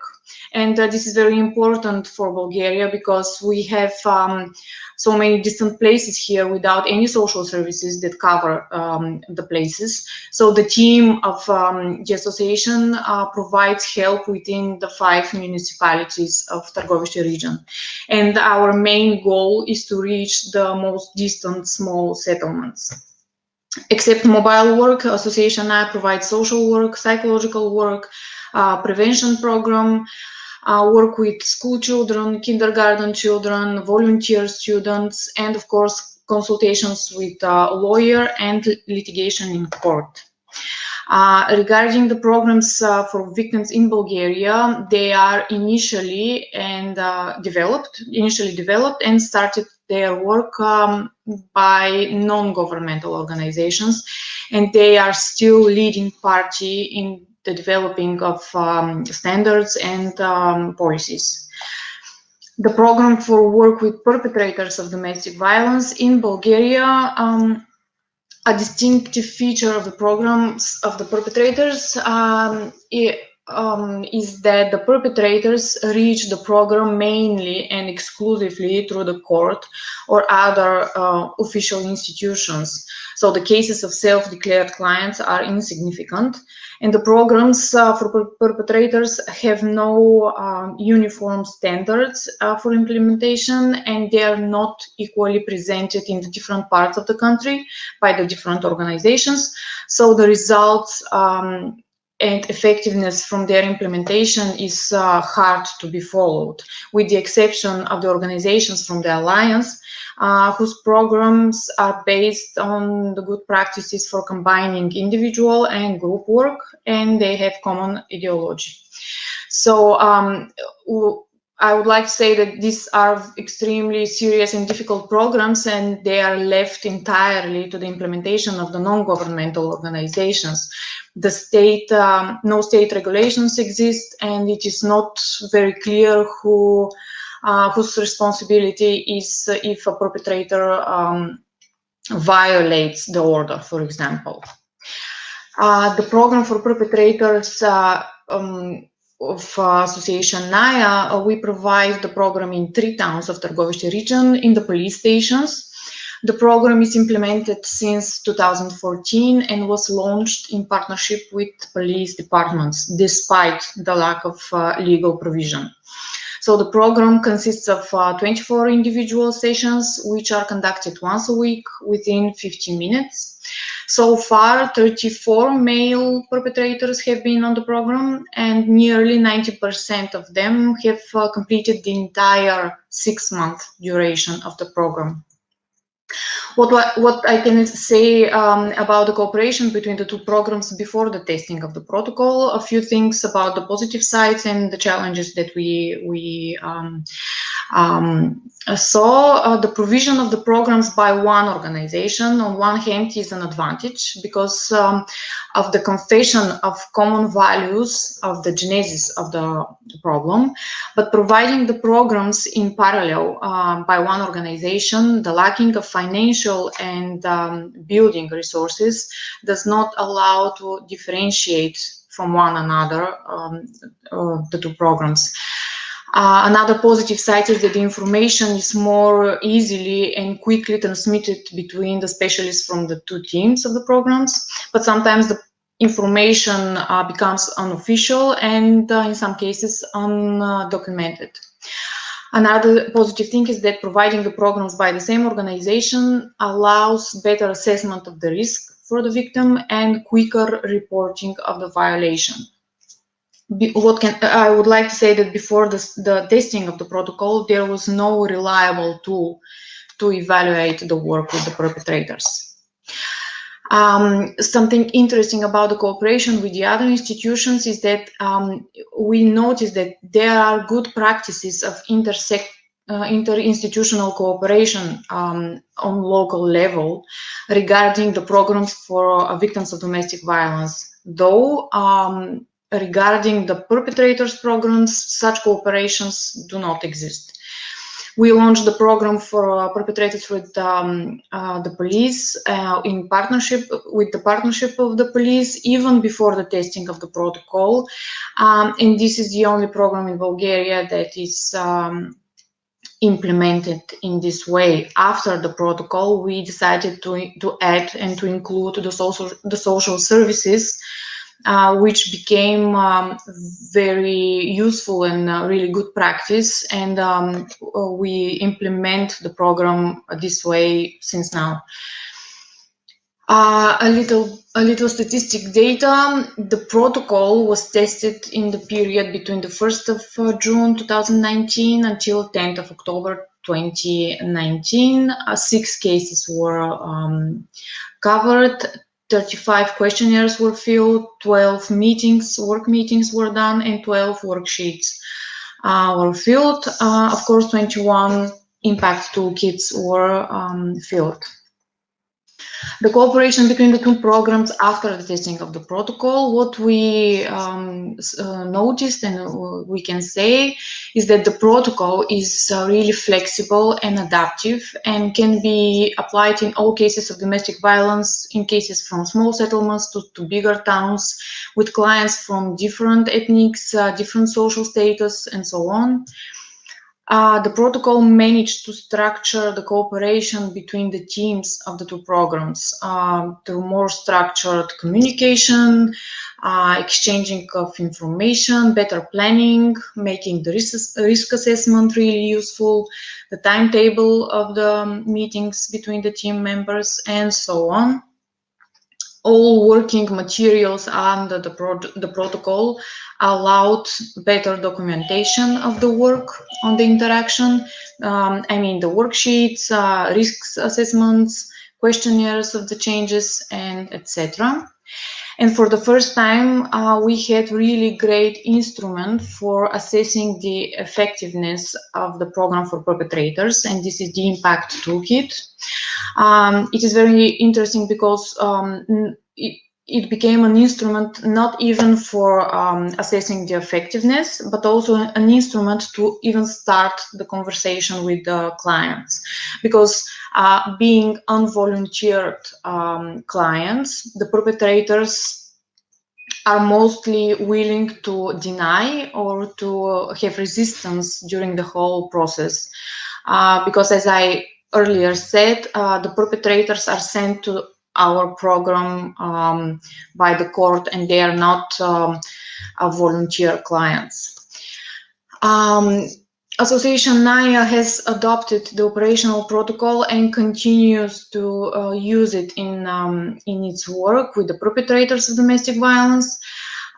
We saw the positive side of the protocol. So as an instrument, along with all its practical attachments, the protocol was presented to nearly 25 operators of the programs for perpetrators and for victims by Association NAIA. These operators were methodically supported in its implementation, and it is important to provide sustainability of the operational protocol so that more operators can use it, and to involve as many institutions as possible, because it's important to provide security and help to the victims of domestic violence. So thank you very much. Good morning to everyone. I would like first to thank all the previous speakers and those who will speak after me. My name is Laura Celso. I am a psychologist and I work in Gruppo R, a cooperative of Padua, a city near Venice. I work both with women victims of domestic violence and men perpetrators of domestic violence. I am very, very grateful to have been part of this European project ASAP, together with my Italian, Croatian, Bulgarian and WWPEN colleagues.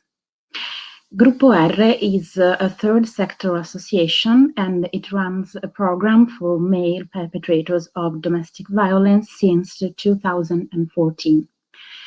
The service is called SUM, S-U-M, Service for Men Perpetrators, and it is part of the National Association Relive, which is member of WWPEN. Our service for perpetrators is based on the model of CAM, the first center for the treatment of male perpetrators, founded by Alessandra Pounds in Florence in 2009. Our service lasts 12 to 14 months. After the man, the perpetrator, arrives to the service, there is a first phase of individual sessions, individual counseling, and these sessions are aimed at sounding the motivation.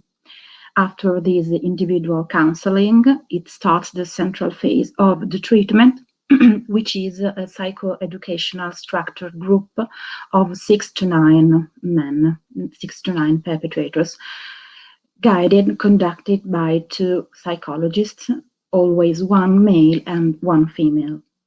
The group meets once a week and it lasts 1 hour and a half, and it also includes a final phase of follow-up. The group that took part in the testing of the ASAP protocol started at the end of August 2019, and it was composed of 7 men perpetrators of domestic violence.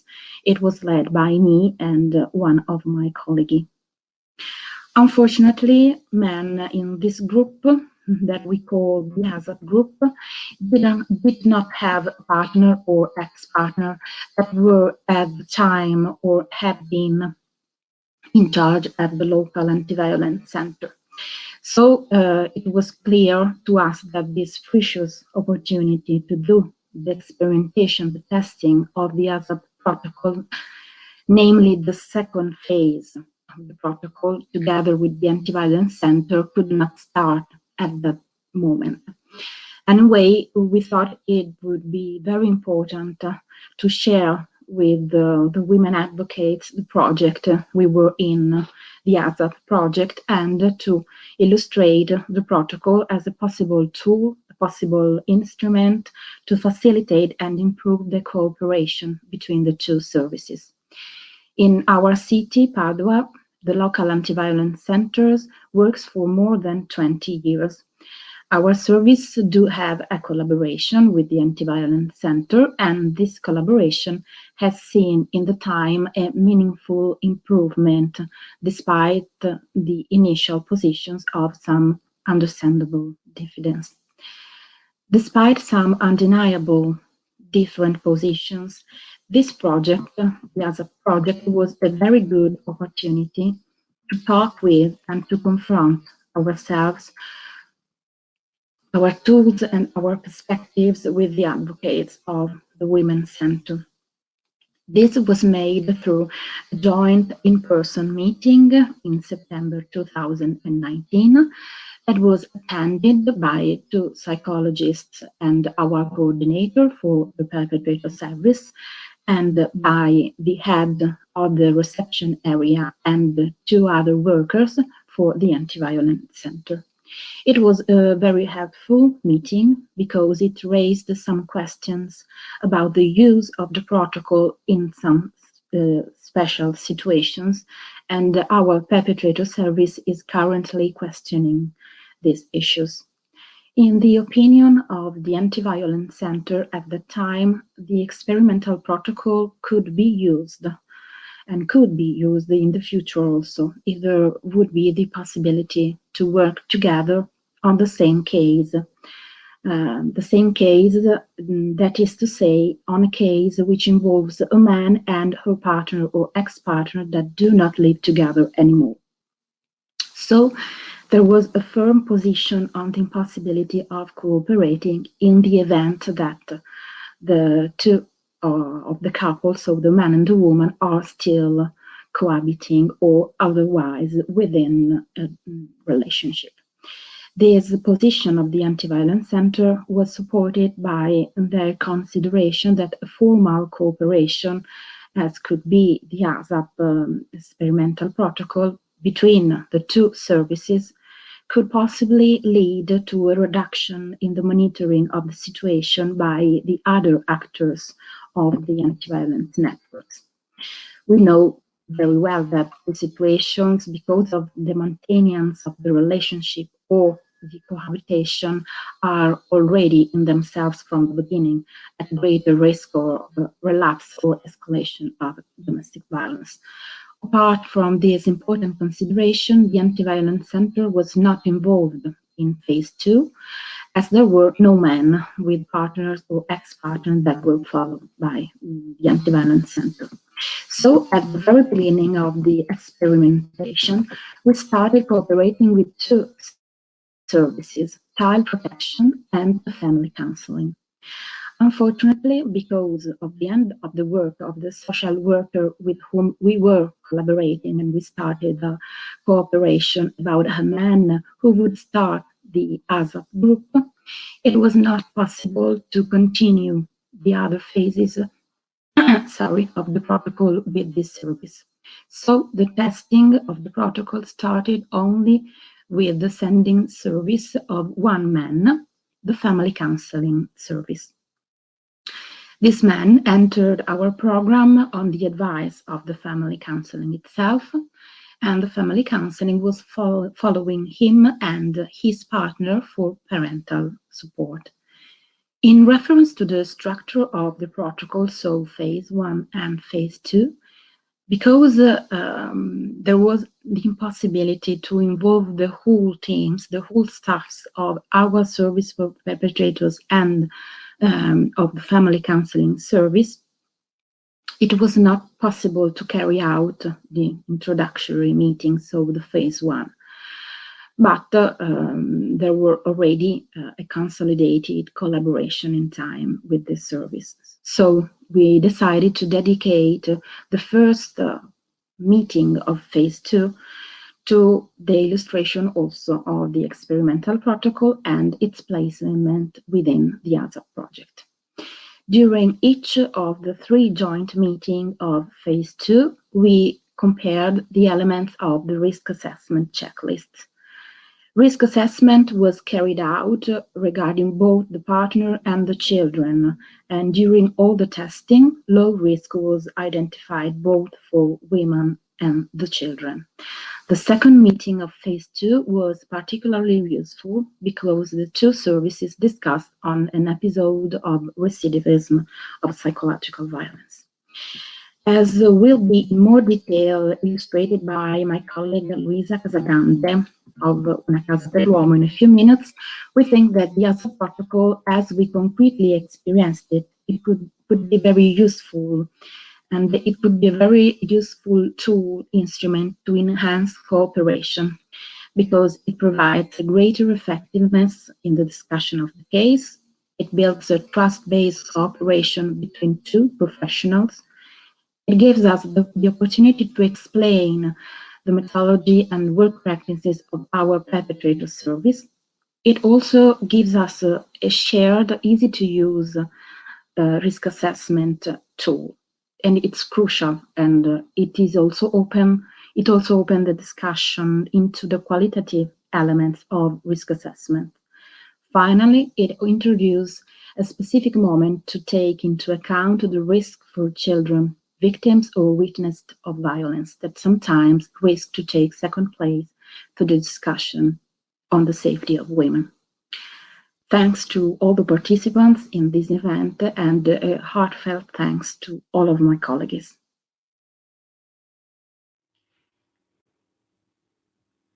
Hi everyone, I'm Luisa Casagrande. I am a clinical psychologist and I work in the service that helps victims of violence, in the support service for victims. I'm here today to talk to you about the ASAP project and how it worked and how it can be improved in the future. So let's get to it. Our testing included 6 cases, and the collaboration was carried out with 2 different support services for victims. Meanwhile, the 6 perpetrators included in the testing were on an average age of 48 years old and in a relationship with the victims. And their participation to the treatment program was completely voluntary, and this is a really key point for the program. The support system for victims in which I work is called Stellantares and is a specific department of our organization, Una Casa per l'Uomo. The program for male perpetrators is called Cambiamento Maschile, and the support service for victims have 2 different teams of professionals, which each of them are working with one target group, with the victims and with the perpetrators. Given the fact that the 2 services involved both belonged to the same organization, we can say that there was already one sort of collaboration in place between the 2 teams, but the protocol, the ASA protocol, was really useful to give a structure and uniform every case, every work about our cases, about our perpetrators and victims.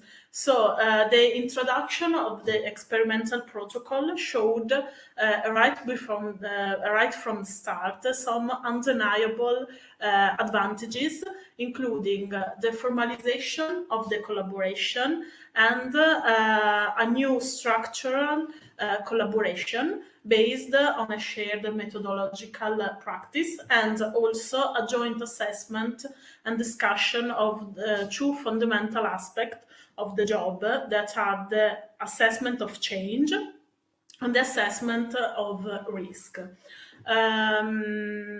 At the beginning of the program of the testing, the 2 full teams of both services held a joint meeting aimed at presenting the ASAP project and the experimental protocol. The teams also shared and discussed elements of their work to share a little tip, little detail of how both of them worked, and then began the protocol. So this is a really important part of the protocol, the collaboration of the two services, because it helps professionals to really understand the two parts of the work with the perpetrators and the victim. And also it's important because it's a way of saying to the beneficiaries of the program, of the protocol, that the two parties involved, the support system for victims and the service for the perpetrators, are like collaborating towards a mutual goal. And in addition, it's useful to limit possible unrealistic expectation. So it's a really key point, the collaboration of the two services. This was also this phase was also praised by the professional of the two services, because it helped them a lot to work better, both in the teams they belong to and both in the mutual meetings they had during the protocol. This was phase 1. Phase 2 had 7 case managers involved, 2 for the perpetrators and 5 for the victim service. One of the most prominent results of the joint assessment that has been done during the coordinating meetings is that the support center for victims tend to report a higher perception of risk. And this is mainly due to the fact that victims have precise expectation on the change in the behavior of their perpetrators, so their partners or husbands. And these expectations are influenced by the acts of violence they endured. So this was a really nice thing to analyze in the joint meeting. The changes in the perpetrators' behaviors are also perceived differently on the two sides, and this leads to a different assessment of risk that is lower for the perpetrators program and higher for support center for victims. And a joint assessment of what was happening was really useful to have an objective examination of the risk situation. In 2 of the cases, we had the case manager involved also decided to contact other territorial services that were already involved in the case, with the woman, with the perpetrator, or with the children, in order to confront and discuss the situation with other professionals and make a really precise evaluation of the risk, and to aim to a better protection of women and children, and to give the children all the support they may need. The instrument used in this protocol were the risk assessment checklist, a checklist that was done separately for the case manager for the woman and the case manager for the perpetrator. And in most cases, as said before, the risk was assessed higher from the support service for victims. But anyhow, we can say that in all cases, the risk was assessed as medium or high in the situation. So the risk assessment was done with the objective questionnaire, the checklist, and also the perception, the gut feeling of the professional that were helping both the victim and the perpetrator. So this was like an objective and also subjective assessment. Also with the checklist, we did a questionnaire called Impact that was a really useful tool in the assessment of the situation, because it allows to have a deeper and specular knowledge of how things are processing. So it was used also, it was used both with the victims and the perpetrator, and it was then discussed in a joint meeting to see if there was any change, if there was something that, more that we could do. So this was the second instrument used.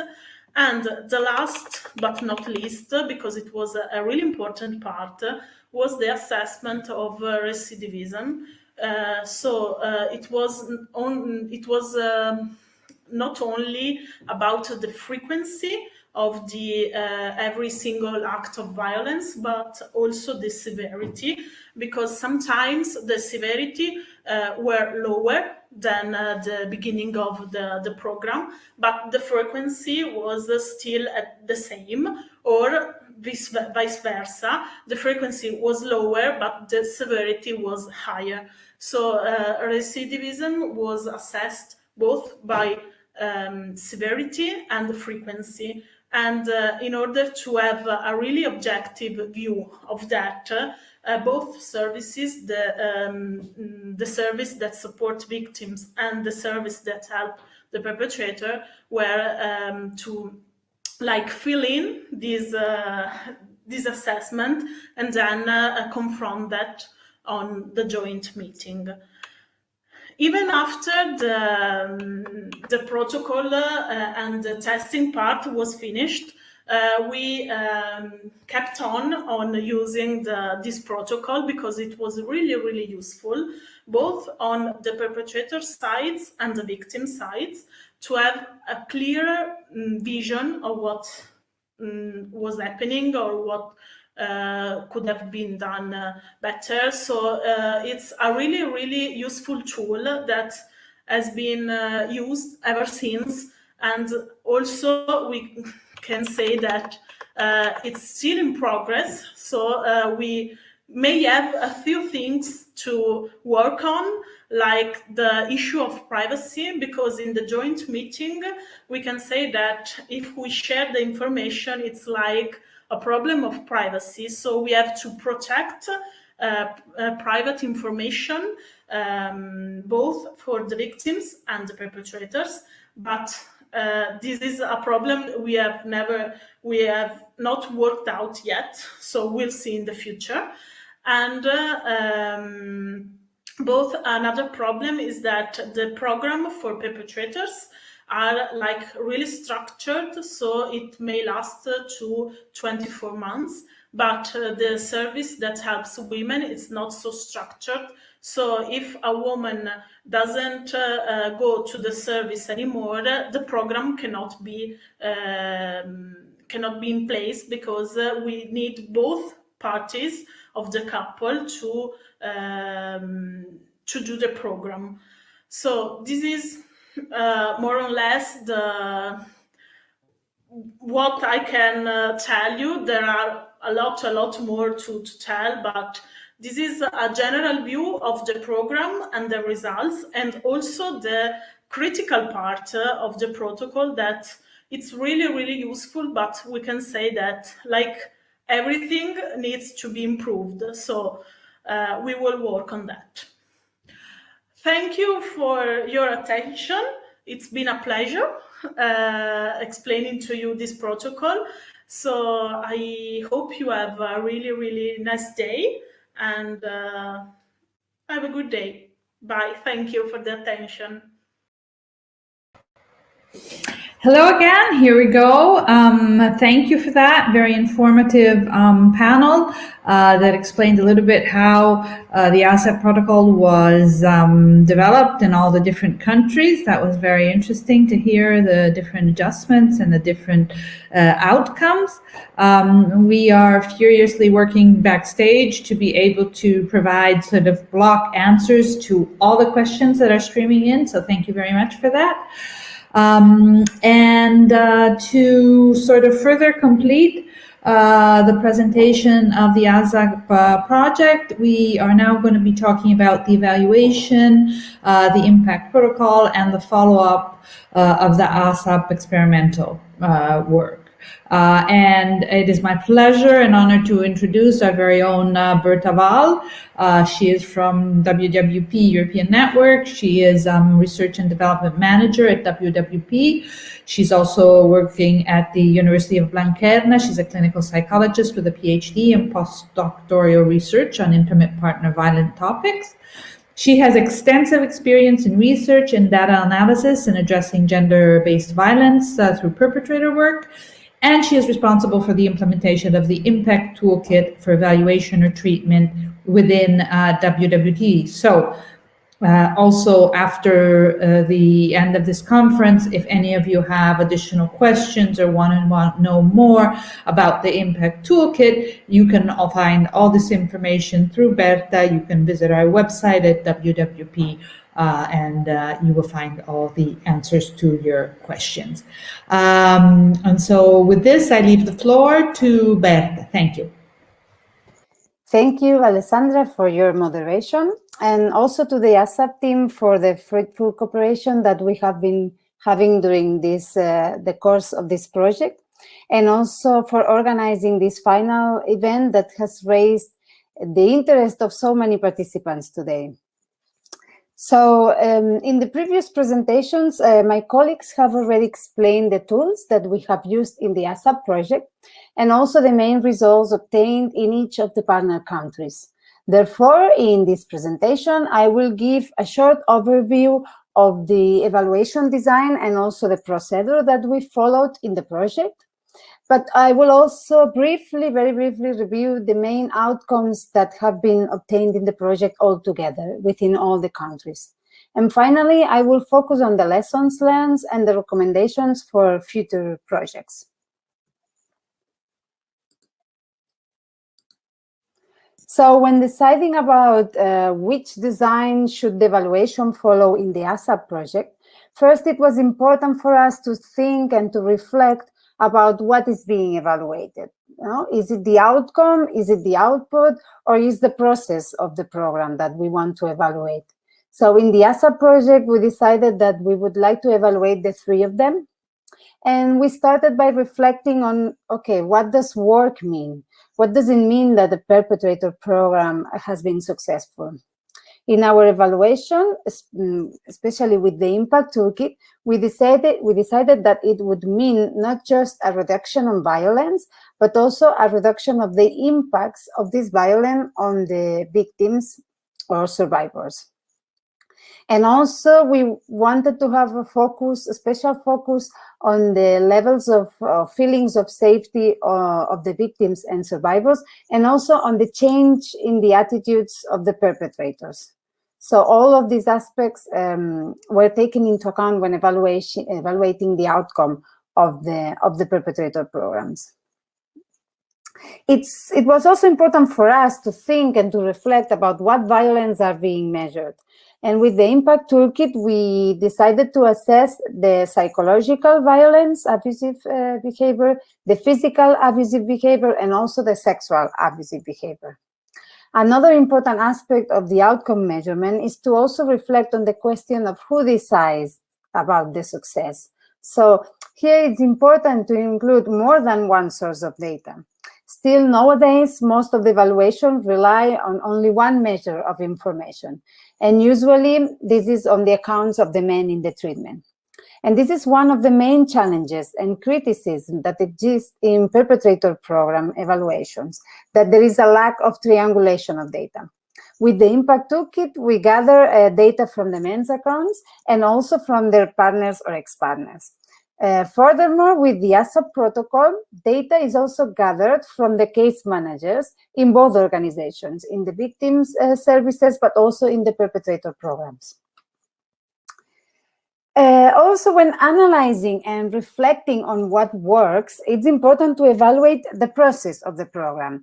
And so in this context, it's important to gather longitudinal data. That means to gather data at different time points and also in a standardized way. I will explain afterwards why this is important.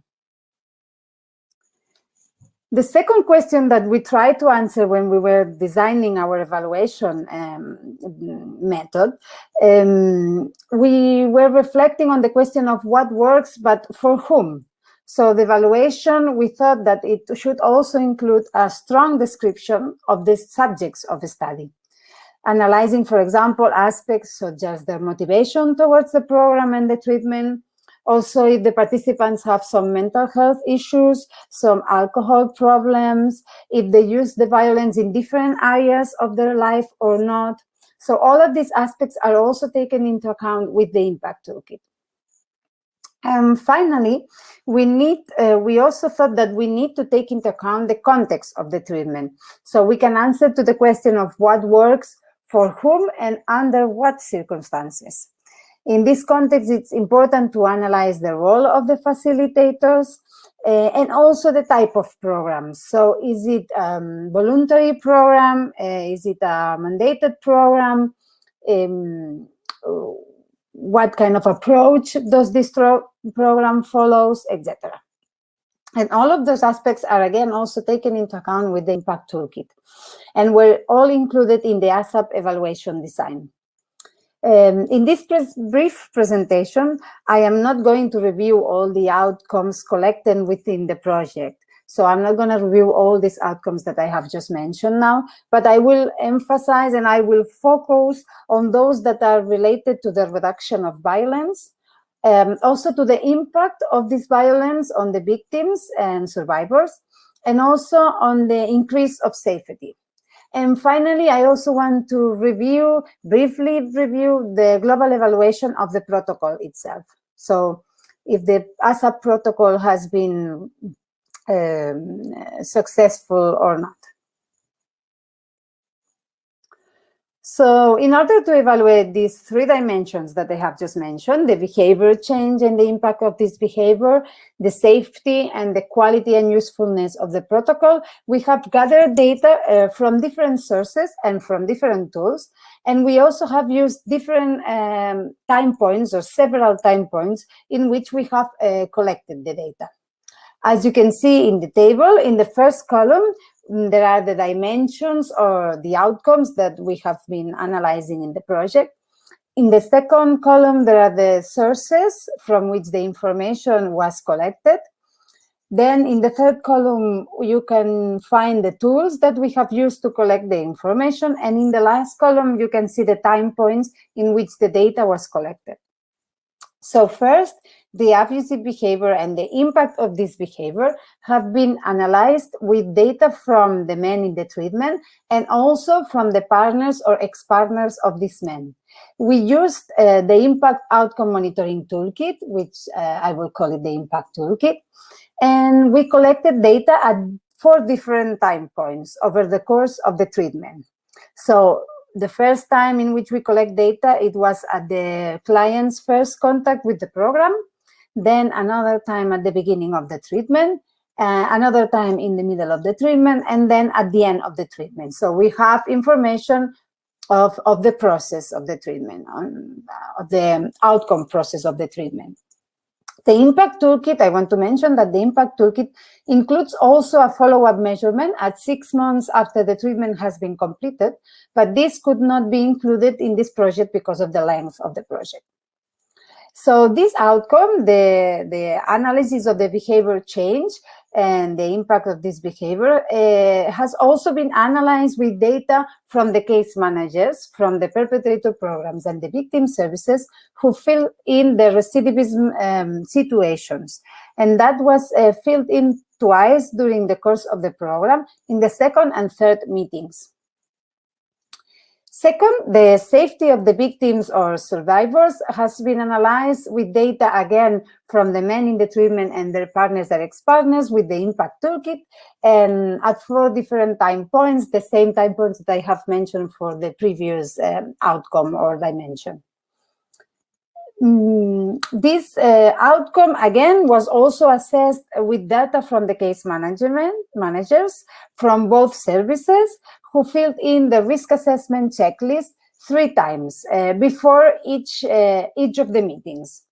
And this was important because we wanted to ensure that the views that they had about the risk were not conditioned by the discussion that they would have afterwards during the meeting. So this is why they filled in this questionnaire before the meeting. And finally, the quality and usefulness of the protocol has been assessed with the accounts of the case managers of both services, with another questionnaire that we created in the project, which was assessed or answered 4 times during the project. The first time before the first meeting, so that we would have a baseline measurement before doing the meetings, and then 3 times more after each meeting. So we would see also the process in the process of evaluation that the case managers would mention about the quality and the usefulness of the protocol. So now I will review the main outcomes obtained on these 3 specific dimensions in the ASAP project. First of all, for the results on the behavior and the impact of this behavior on the victims and survivors, it's important, and I want to remark that the level of violence stated by the men in the treatment was lower than the level of violence stated by their partners or ex-partners. That was especially true at the beginning of the program, but also throughout the program. So this basically reinforces the need of gathering data from more than one source. So more gathering data apart from the men's accounts. Second, the abusive behavior decreased over time, over the course of the program, according to both the men, but also the partners or ex-partners accounts. And this decrease was statistically significant, especially for the emotional abusive behavior, which was the one that decreased the most. It was also the one that was more present at the beginning of the program. And also for the frequency of the behavior. So even if the number, so the variety of abusive behaviors decreased, and in some occasions, in some programs, it decreased statistically significantly, the frequency of those behaviors were decreased statistically significantly for all the types of abusive behavior. So for the emotional abusive behavior, for the physical abusive behavior, and also for the sexual abusive behavior. And according to both the men in the treatment and also their partners and ex-partners. So the frequency is of the abusive behavior is what it was more reduced during the treatment. Third, the views about the abusive behavior of both the men in the treatment and their partners or ex-partners converge more at the end of the program. So they come closer and they have more similar views about the abusive behavior at the end of the program than at the beginning of the program. And this can be considered a very important outcome in which both members have similar views about what happened. This is also linked to the fact that both case managers most of the times agreed whether or not recidivism had occurred. So they both had pretty similar views and ideas about the recidivism in the abusive behavior. And that was quite surprising also for us, for the ASAP team. And finally, in what refers to the impact of the abusive behavior, the number of impacts, so the quantity of impact that the abusive behavior had on the victims and survivors decreased at the end of the program also. And that's true for both, for the men in the treatment, but also for what the partners and ex-partners stated. So it's not just the abusive behavior that are reduced, but also the impact of those behaviors is reduced during the ASAP project. So as for the main outcomes on the safety of victims and survivors, I think that here it's important to remark that the most severe violence requiring, for example, intervention from the police was reduced during the treatment. And during the ASAP project. And also the feelings of fear of the partners or ex-partners stated by both members were also reduced. And also the case managers stated a decrease in the overall risk of the cases also. And finally, I wanted just to briefly review the evaluation that the case managers did about the protocol, which was assessed as very helpful, especially in fostering cooperation, increasing the safe cooperation between victim services and perpetrator programs, in increasing the safety of the victim, and to a lesser extent also in reducing recidivism. So in this last section, I will review the lessons learned within this project and some recommendations also for future projects. First of all, it's very important to standardize the timings used for evaluation so that we can assess the process of the outcome, and then we can introduce already some improvements in the treatment while we are doing the outcome evaluation. But assessing the process of having these standardized timings, it's also helpful because it allows us then to compare different programs, outcomes of different programs and processes of different programs, as we have done here in the ASAP project. Second, it's very important to analyze the behavior change, not just in terms of presence, so whether if there is this behavior or not, but also in terms of frequency. Because as we have seen in our results, some abusive behaviors might still remain, but they might be much less frequent in time, and then and therefore they might have the less impact. Third, it's also very important that to add the analysis of the impact of the abusive behavior on the victims and survivors, and any changes in the victim's safety in order to promote safety perpetrator work. As we have seen in our results, the impact of the behaviors have decreased, and also the victims' feelings of fear had also decreased. But this last one to a lesser extent, and this is an important indicator that deserves also further attention. As it's already known, it's crucial to strengthen the cooperation of perpetrator programs and victim services for many reasons, the main one being to promote the safety of the victims, but also, as we have learned in the ASAP project, this cooperation is very helpful in order to receive the partners or ex-partners' feedback, and also to get the feedback of both workers, of the workers in both services. So this is a very important issue to strengthen the outcome measurement. And finally, I think I would like to mention that it's really important that all the workers within the programs are trained on the evaluation system that is to be set. This is especially relevant for an evaluation using, for example, the impact toolkit, in which the aim is not just to measure the outcome, but that this process of measuring the outcome is also helpful to improving the practice. So that the main idea is that the outcome measurement at the end is useful to inform the practice.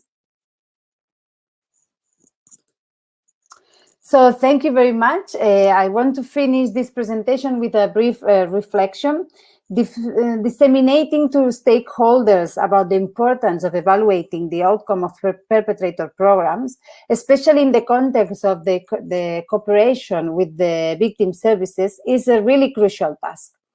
However, we know that this is also a really challenging endeavor. And in this context, we have developed a set of videos that are available for you to use. And we will show now 2 examples of these videos. So feel free to contact us if you're interested in using them and disseminating them. Thank you very much.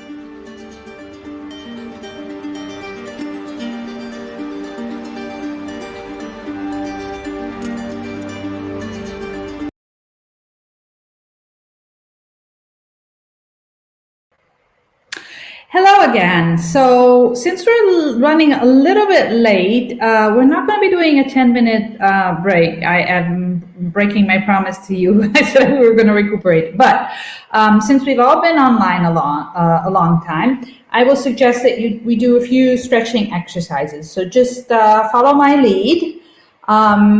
Put your hands up. Okay, and now stand up. Okay, stretch forward. And then we actually needed the impact music for a little bit of dancing. Just shake around a little bit. Okay. And then just do something that feels good, some stretch, some turn. And we will be diving into the next session. Okay. Thank you for bearing with us. Thank you for all the questions. Please stop with the questions. We can't possibly answer all the questions that we already have in the brief 10 minutes, but feel free then to reach out to different presenters at different times. And now we're going to dive straight into the next session. Which is on policy guidelines for effective cooperation between victim support services and perpetrator programs. They're the lessons learned, policy guidelines, and sort of final considerations. Our next presenter is Alessandro Caputo from Gruppo R. He is a PhD in territorial planning and regional policies at the University of Venice. He works as a senior researcher at another university, the Ca' Foscari University Foundation. His research includes developmental processes, and he is a consultant that has taken part in numerous participatory processes projects for the construction of European local development policies. He deals with impact analysis, local development, social innovation projects for various public and private entities. He is currently the project manager of the ASAP project and of the Ecovia project. And with this, I leave the floor to Alessandro. Thank you. Good morning, everyone. I'm Alessandro Caputo, project manager of Gruppo R, one of the Italian partner of this project. First of all, I would like to thank Gruppo R for giving me the opportunity to live this professional and very exciting professional experience. I would also like to thank the collaborators of the Veneto region, in particularly Palma, Valeria, and Cecilia. They, as lead partner, have supported us in an excellent way. And finally, I want to thank all the partners of the ASAP project who have contributed with their commitment and expertise to the realization of this project. I will define this project as a lucky one because despite the pandemic, we still had the opportunity to travel and to know each other personally and to know the realities that in the various different countries deal with the issues of this project. I will present the result of work package number 3, testing of the operational protocol and elaboration of policy guidelines that produce 3 different policy guidelines with deliverables, one for each operating partners, one for Bulgarian, one for Croatian, and one for Italy. Policy guidelines are the result of the work carried out within the EU funding project ASAP through the testing of an operational protocol for good practices in the cooperation between programs for perpetrators and anti-violence center. As you know, the ASAP protocol is focused on the prevention of recidivism in violent behaviors and consequently on the reduction of the risk for the victims, both women and children. Very briefly, as also a researcher in the field of European policies, I would like to underline how the activities of this work package and its output are part of a broader reflection and strategies on the role that European projects have in the member states and their consequences at local, regional, and national level. One of the concepts that summarizes the way in which European policies are innovating is the concept of Europeanization. Europeanization generally refers to the impact that the European Union has on the nation states. In broader terms, I would like to share with you very quickly one of the first definition of Europeanization that Professor Radaelli gave us. For me is a definition that remains very topical and very useful for ASAP, and its continuation after the end of the project. Europeanization of construction, diffusion, and institutionalization of formal and informal rules, procedures, policy paradigms, styles, way of doing things, and shared belief and norms, which are first defined and consolidated in the making of EU decisions, and then incorporated in the logic of domestic discourse, identities, political structures, and public policies. As you can see from this scheme, as a project start from the call for proposal, arrives to the output validation, and now we are coming back to the first circle, which start with the impact reporting, and of course we hope that our result will come into the mainstreaming of these policies. Policies guidelines have three main objectives. The first one is aimed at stimulating the discussion on gender-based violence and at urging national and regional authorities to take concrete action to support the network of services that work on this field. You can find the statement in the Italian document. Policy guidelines aim at pointing out to the relevant institution and enforcers of Croatian legislation, this is the part of Croatian document, through the example of good practice, the importance of applying the ASAP protocol in the daily work of experts who work in the field of violence. And finally, as our Bulgarian partner states, policy guidelines can serve as a basis for starting a debate between politicians, institutions, and civil organizations in Bulgaria to improve legislation and improve policies against domestic violence. As you know, as a model bases on 4 pillars, and our policy guidelines too. The first one, they focus on the safety of victims.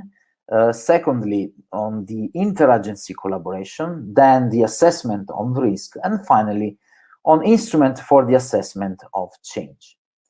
Now I will show you each document starting from Bulgarian, in which they suggest at the national level the elaboration of national rules for interaction between NGOs, policy, prosecutor office, and the court when applying of Article 5, Paragraph 1, Item 4, from the Law for Protection Against Domestic Violence, obliging, I underline, the perpetrator of violence to attend a specialized program.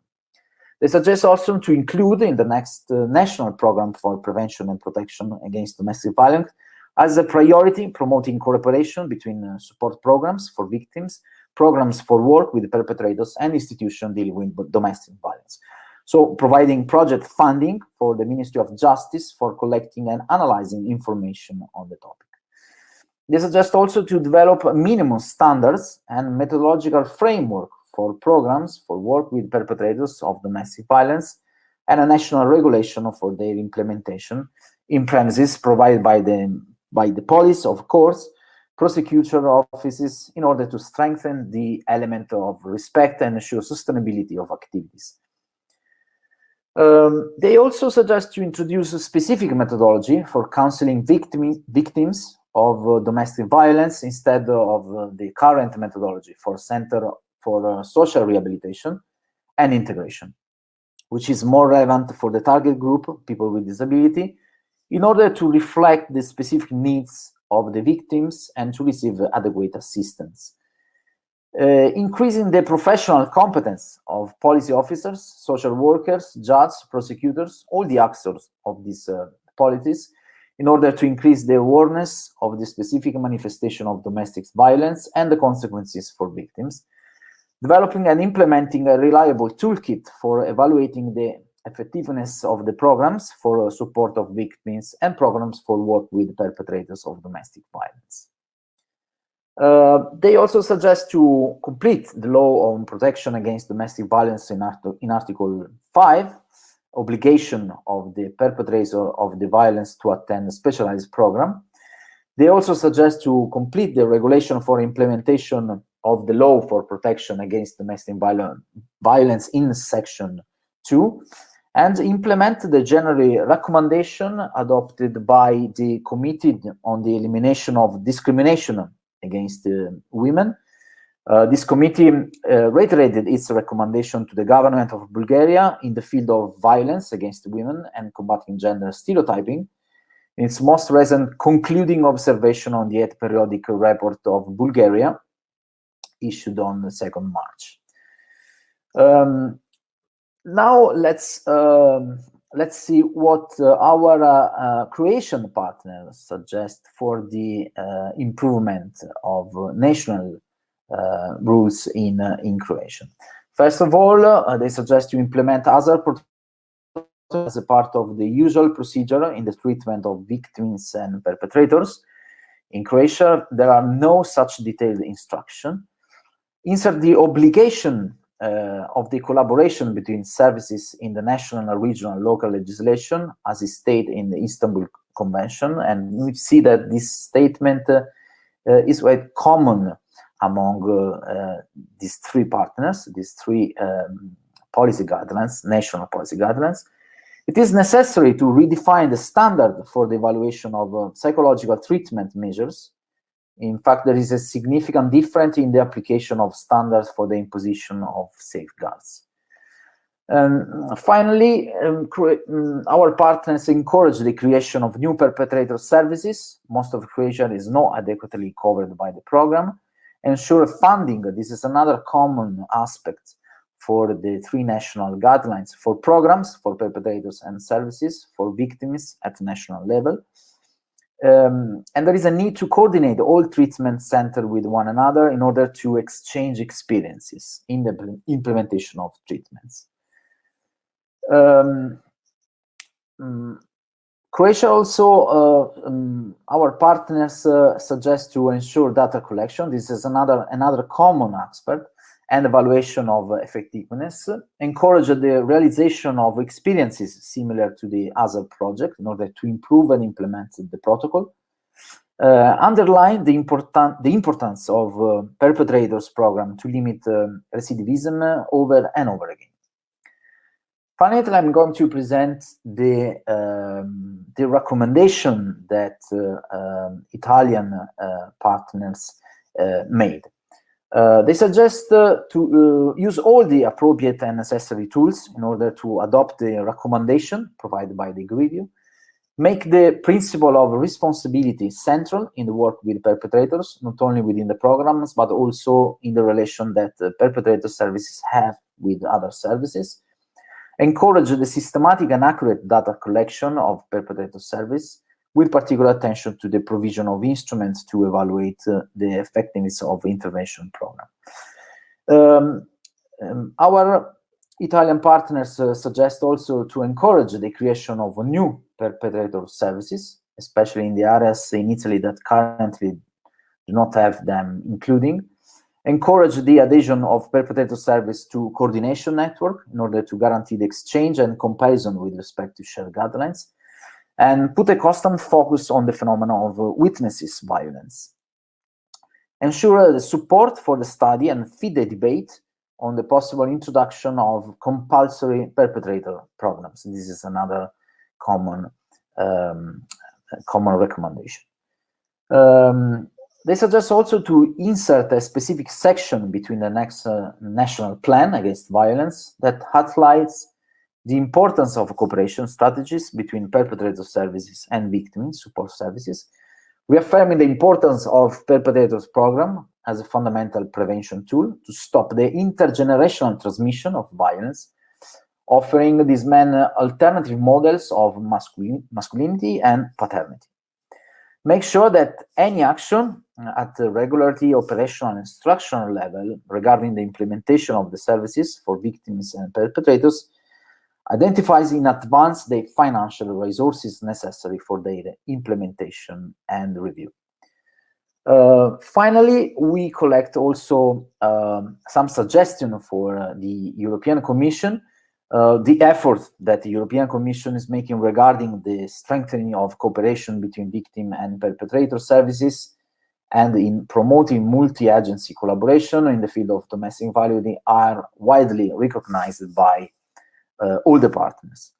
In this context, it's desirable that the European Commission promotes a recommendation about the cooperation between these actors at the local, regional, and the European level, including as a protocol, as a simple and effective tool.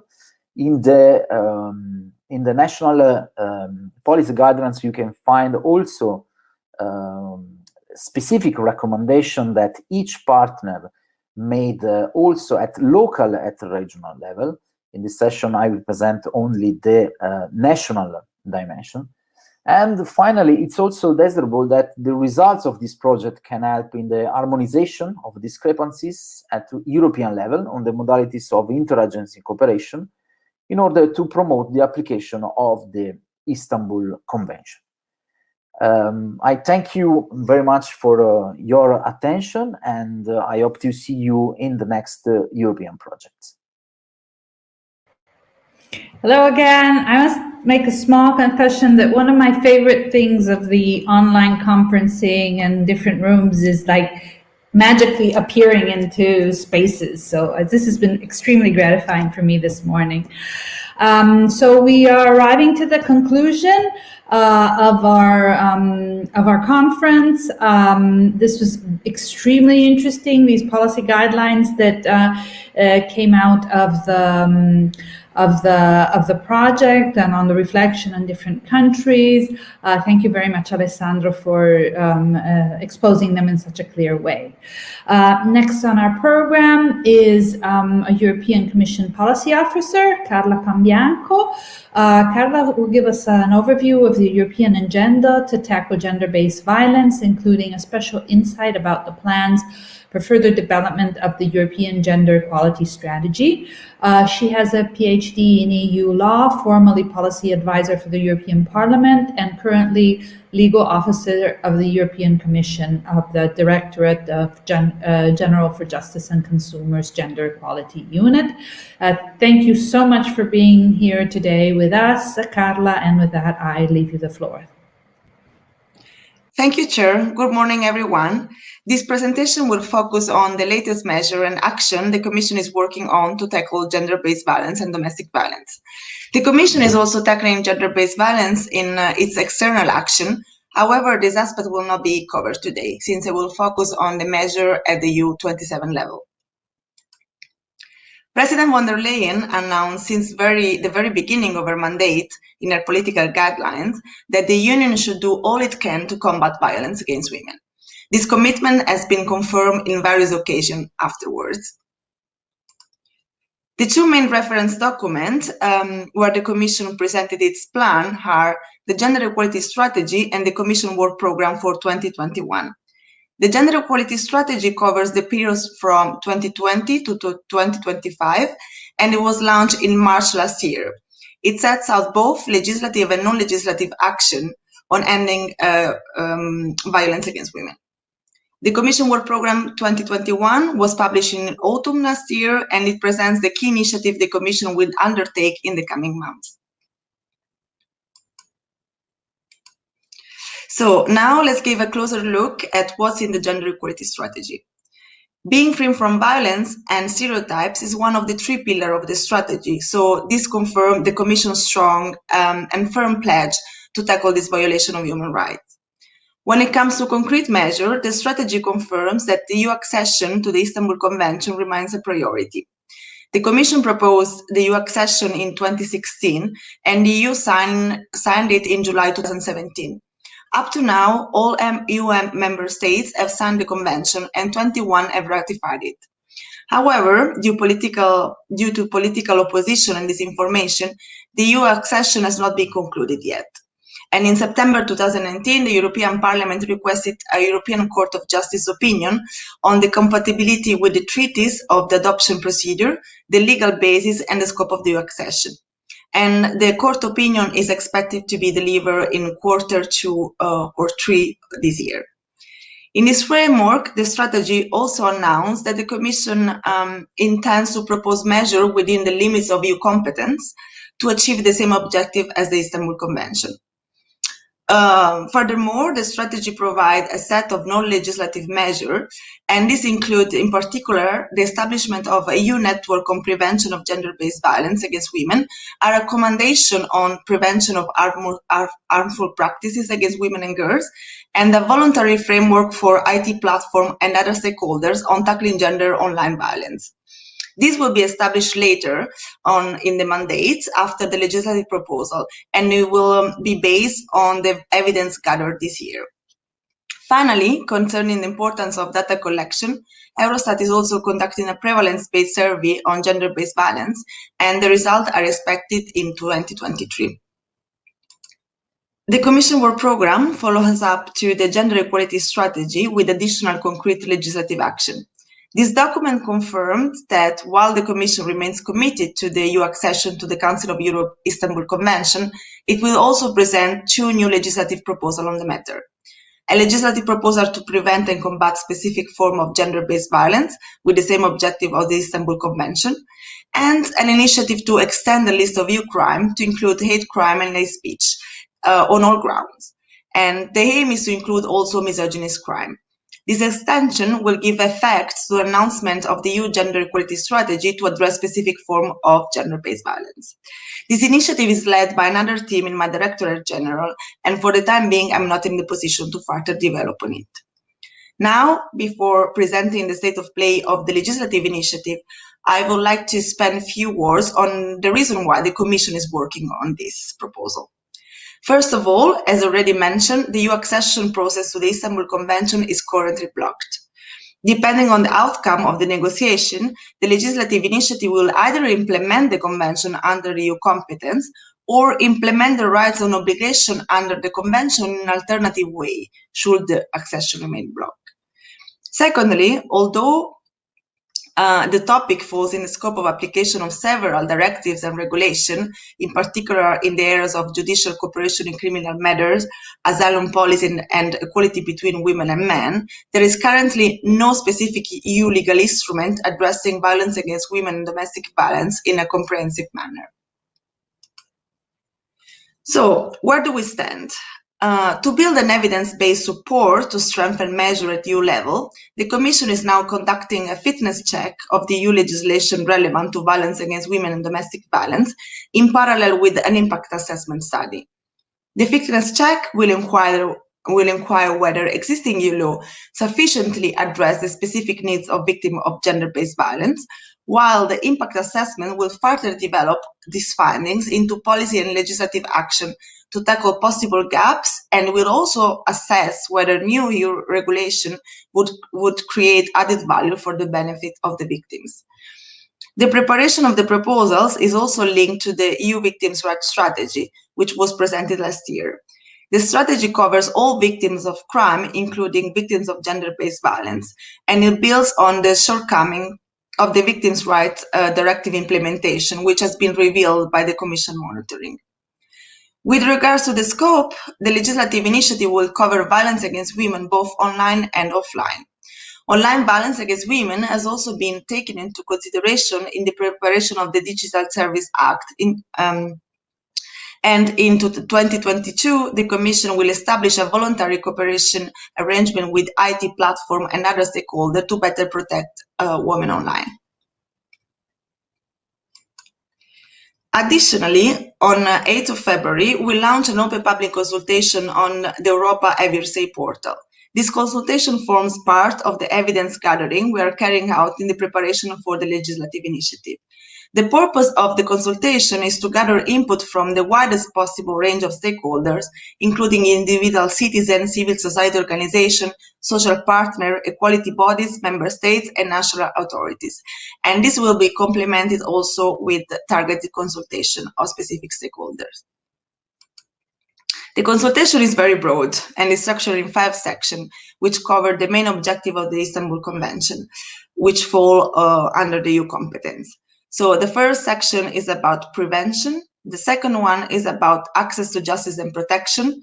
The third one concerns support services, including specialized support services.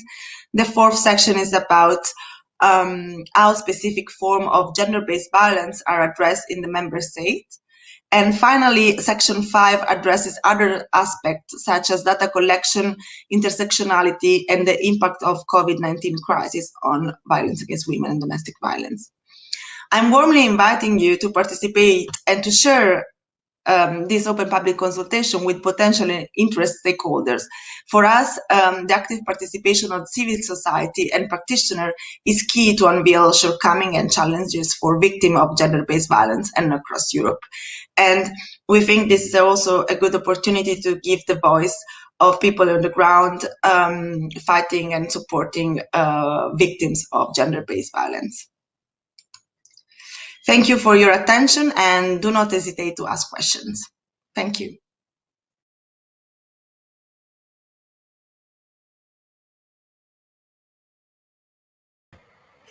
Thank you, Carla, for that. That was very interesting, and we do encourage everybody to answer to the questionnaire. We've had a look at that. It's very interesting and a very good way to try and get involved and give our contribution as much as possible to the developing of policies, since, as we saw from this project, we have a lot of inputs to share and to give. So we are now at the open discussion and cross-fertilization session. I like that term very much. I'm going to ask some of our presenters to join me on stage now so that we can try and answer some of the questions. There were a lot of questions that were asked, a lot of very important issues that were raised. We don't have too much time, but we do have a little bit more time than what we first saw. So I think that we can answer to some of the questions. So I would like to ask Valeria to come on stage,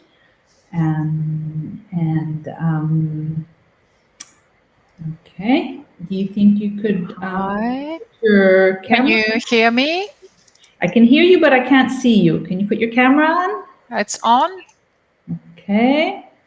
Can you see me now?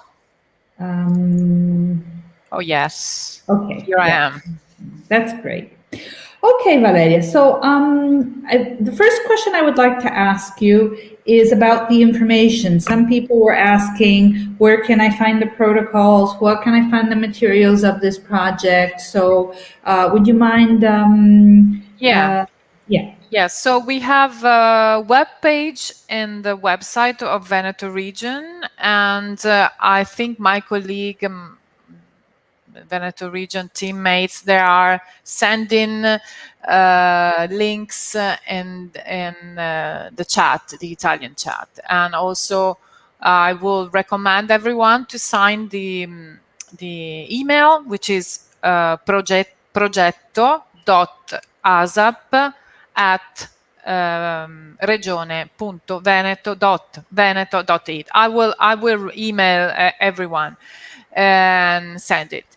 Anyway, each information is possible, and all the protocols, the outputs, the deliverable, we can send it to everyone that is interested. I've seen many questions about the checklist and the protocols, and I will recommend you to write at our email, the project email, and we will answer to that. That's great. And then there was another question, actually quite a few questions that came out of the data that you were quoting at the beginning on the recidivism rate of perpetrators. Could you tell us a little bit more of the considerations around this. And well, that was an example, because when we were defining and designing the project, we've been going through many datas, and actually the centers in Veneto will say that all men or many, the data is even more, because it refers, what is important is to say that these data refer to men that didn't go under treatment. Anyway, the recidivism is very difficult to measure. And even to define it, because normally you have to rely on men's accounts, and there are challenges, like they tend to underestimate or underreport the use of violence. In ASAP project, we took as reference studies that relied on a review of several studies on the ex-partner accounts, especially a review that is called it is by Bennett, Cattaneo, and Goodman, that it was conducted in 2005, and found that the recidivism rates in studies that relied on victim self-reports ranged between 22% up to 74%. So these are the study we refer to.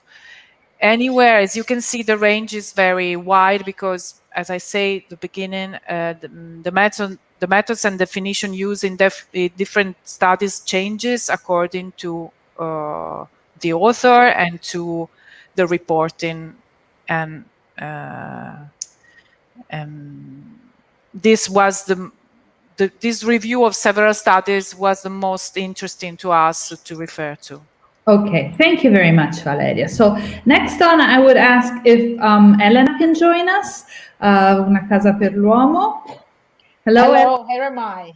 Yes, Hello. so we had some questions around child protection policy, and does that overrule the privacy? What does the protocol do in these cases? Yes, of course, safety trumps privacy, if I can say that. So the privacy rules that we have are for the basic sharing of information. But if we come across the news, the report of children being in danger of crimes committed against children, we will first ask, for example, if it's the woman reporting this, we will ask the woman to be the one to report the crimes, what is happening, to both the Children Protection Service or police forces.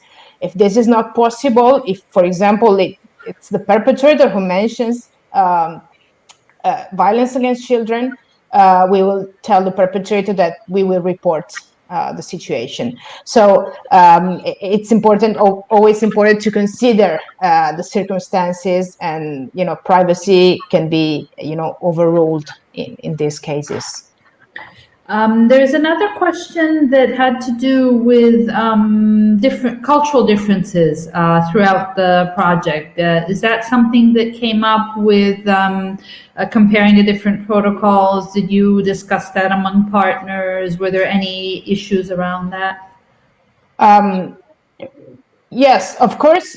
We have in Italy, Bulgaria, and Croatia, we have 3 very different programs, kinds of programs, and we have different backgrounds, cultural backgrounds. So when we, there was a session when we met in Sofia that we took a whole afternoon comparing our programs, our backgrounds, and the cultural ideas that we have.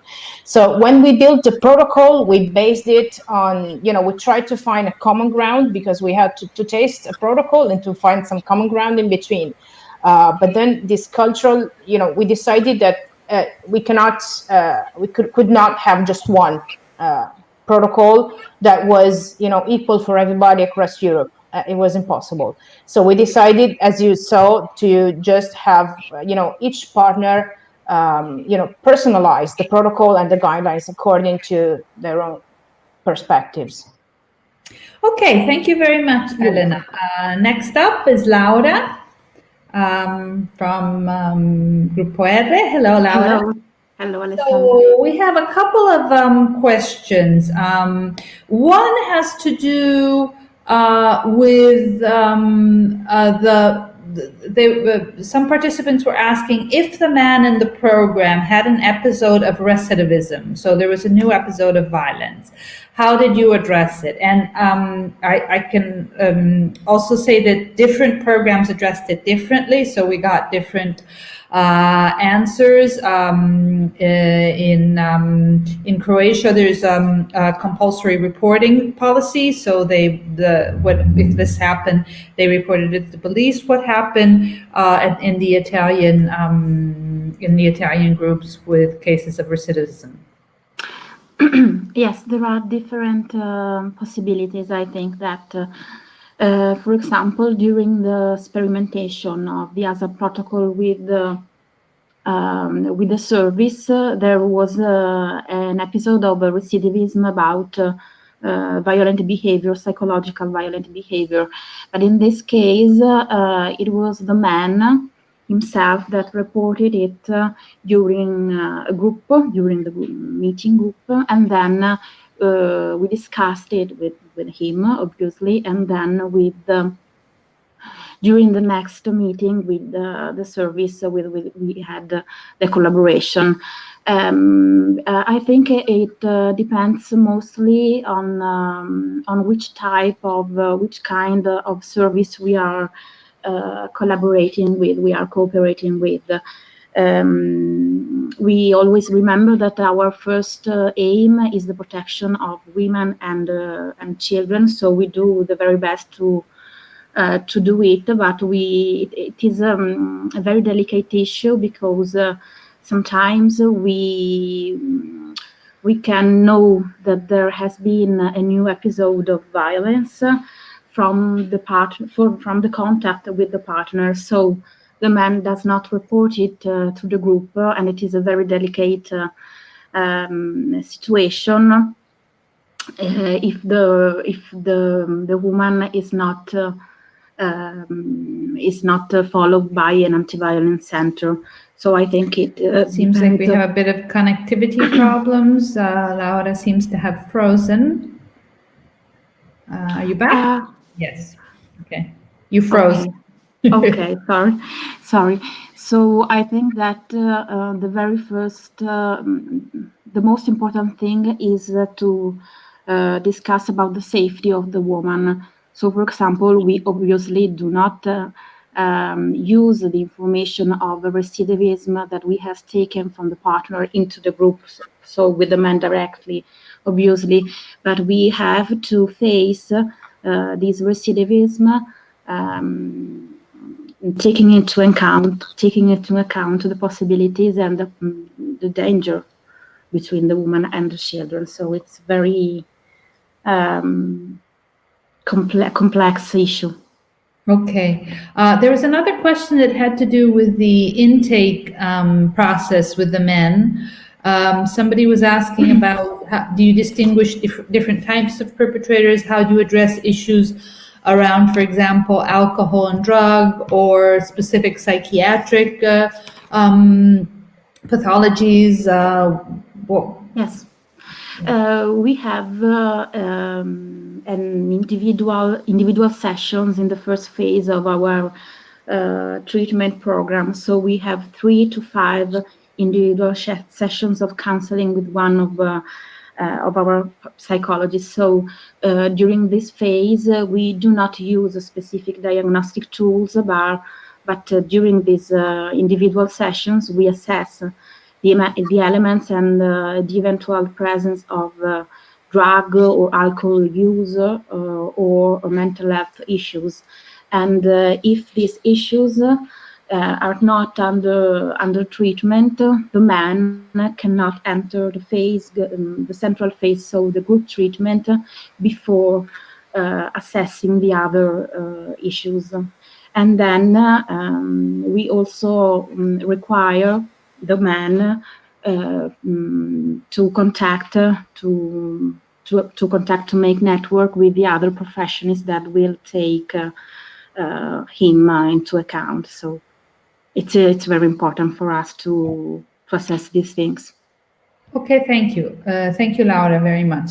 I would also like to ask Berta if she can join us. There you are, Berta. So Hello. we have a question. We had two questions that I wanted to ask you. Well, one is an integration. If there's anything else you wanted to add on the research on recidivism, feel welcome to integrate. Also, there was a question about, it seemed like different countries had different referral systems. So some were mandatory and some were self-referred. So some people were asking questions around the difference, if there were any differences that came out, and if you could address that.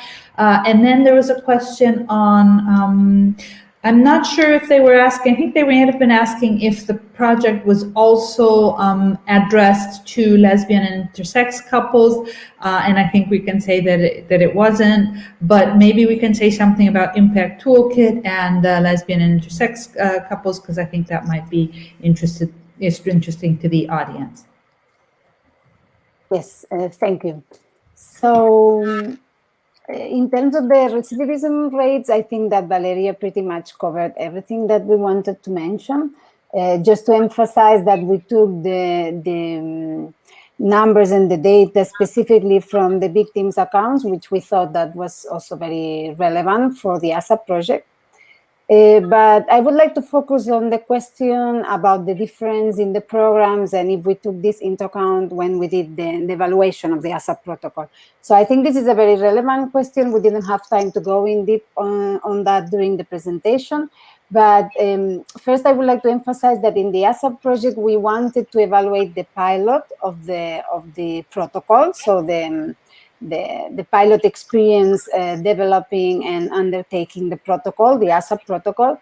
So this is why we focused on the effectiveness of the protocol as a whole. And we took into account also the program outcomes that we mentioned, such as, for example, the reduction in the violent behavior, a reduction in the impact, the increase on the safety of the victims and survivors. But the focus was not specifically on the outcome of the program, but on the outcome of the protocol, of the ASAP protocol. So this is one of the reasons why we didn't focus on the differences of the programs, but we wanted to see if the protocol was valued as useful throughout the different types of programs. But in any case, if in the future we want to assess the outcome of these programs, and if we want to compare the outcome of these programs, we can still do that, because I didn't have time to mention it, but in the Impact Outcome Monitoring Toolkit, we have a specific questionnaire in which we gather information about the program context of work. So, for example, we ask about what type of work and what type of approach is followed in that specific program.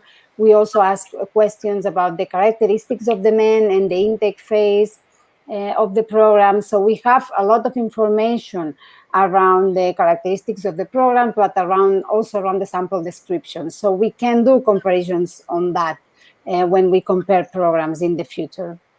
So I just wanted to emphasize that this is something that can be done in the future if we are interested in that. And about the lesbian and intersex question, as you already said, Alessandra, that was not specifically taken into account in the ASAP project.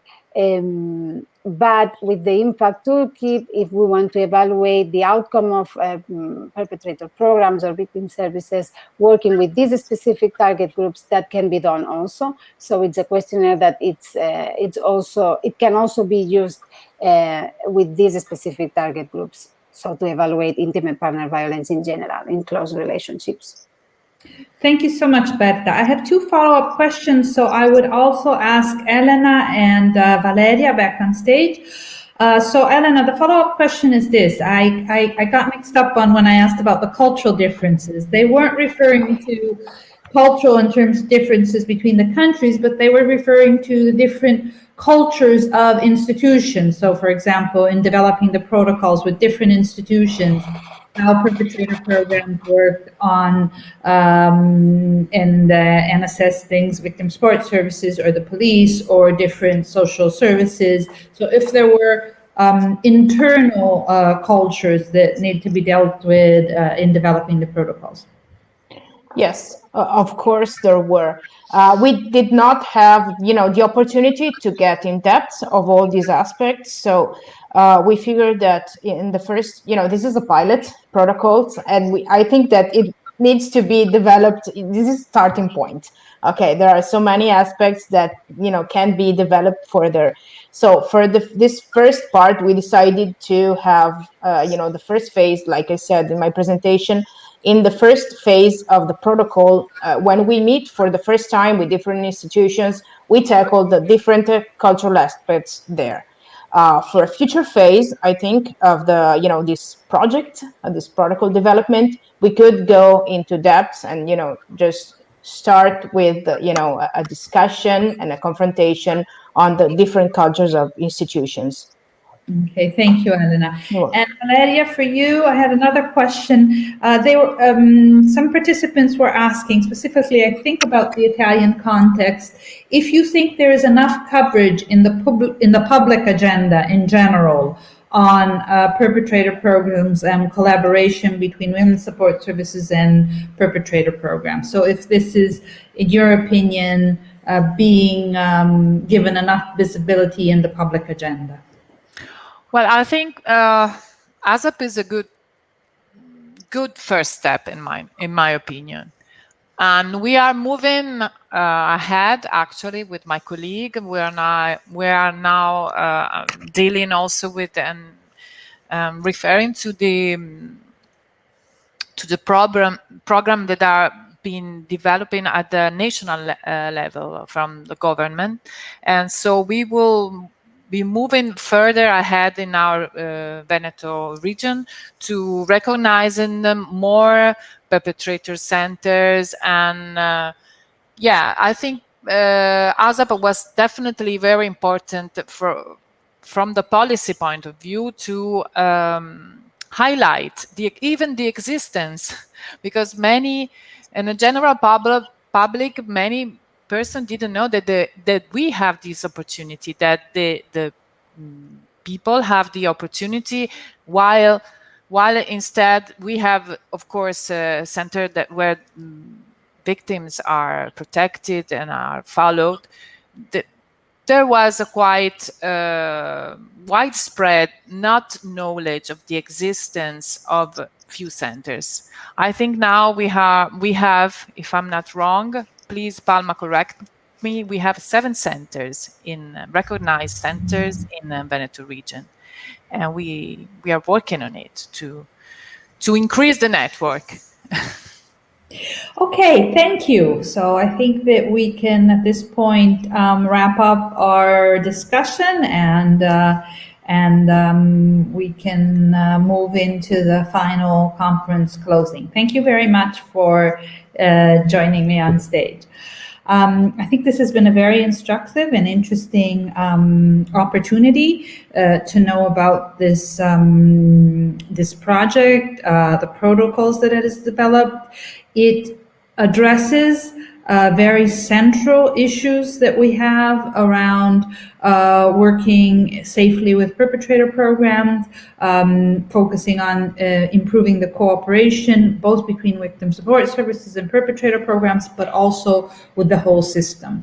I think some of the interesting things that were highlighted was the need to develop national standards that give sort of a unifying framework for what the perpetrators are doing, and the necessity to develop formal institutional protocols that help set out the work and also help show what the critical aspects might be. Of course, there were many other questions and curiosities that had to do with the theoretical backgrounds of the different programs, but I'm sure that you can gather all that information from the project website that I invite you to visit. Also, you can email, as Valeria was saying, the project email, so that's also possible, and I will be In closing, there will be a slide with these references to get in touch.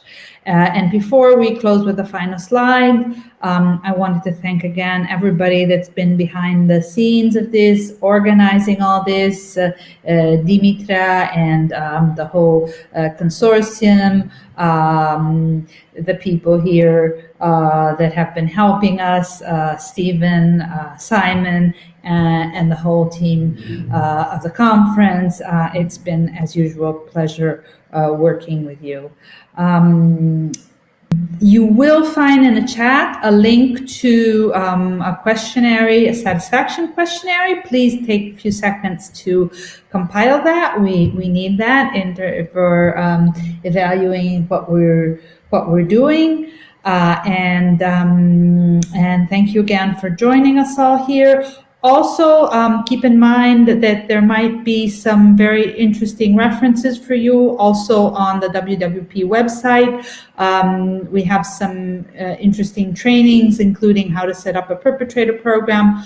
I think that also could be very interesting for many participants. Thank you again all for participating today, and I think we can see the final slide with the information, the closing information, and have a great day.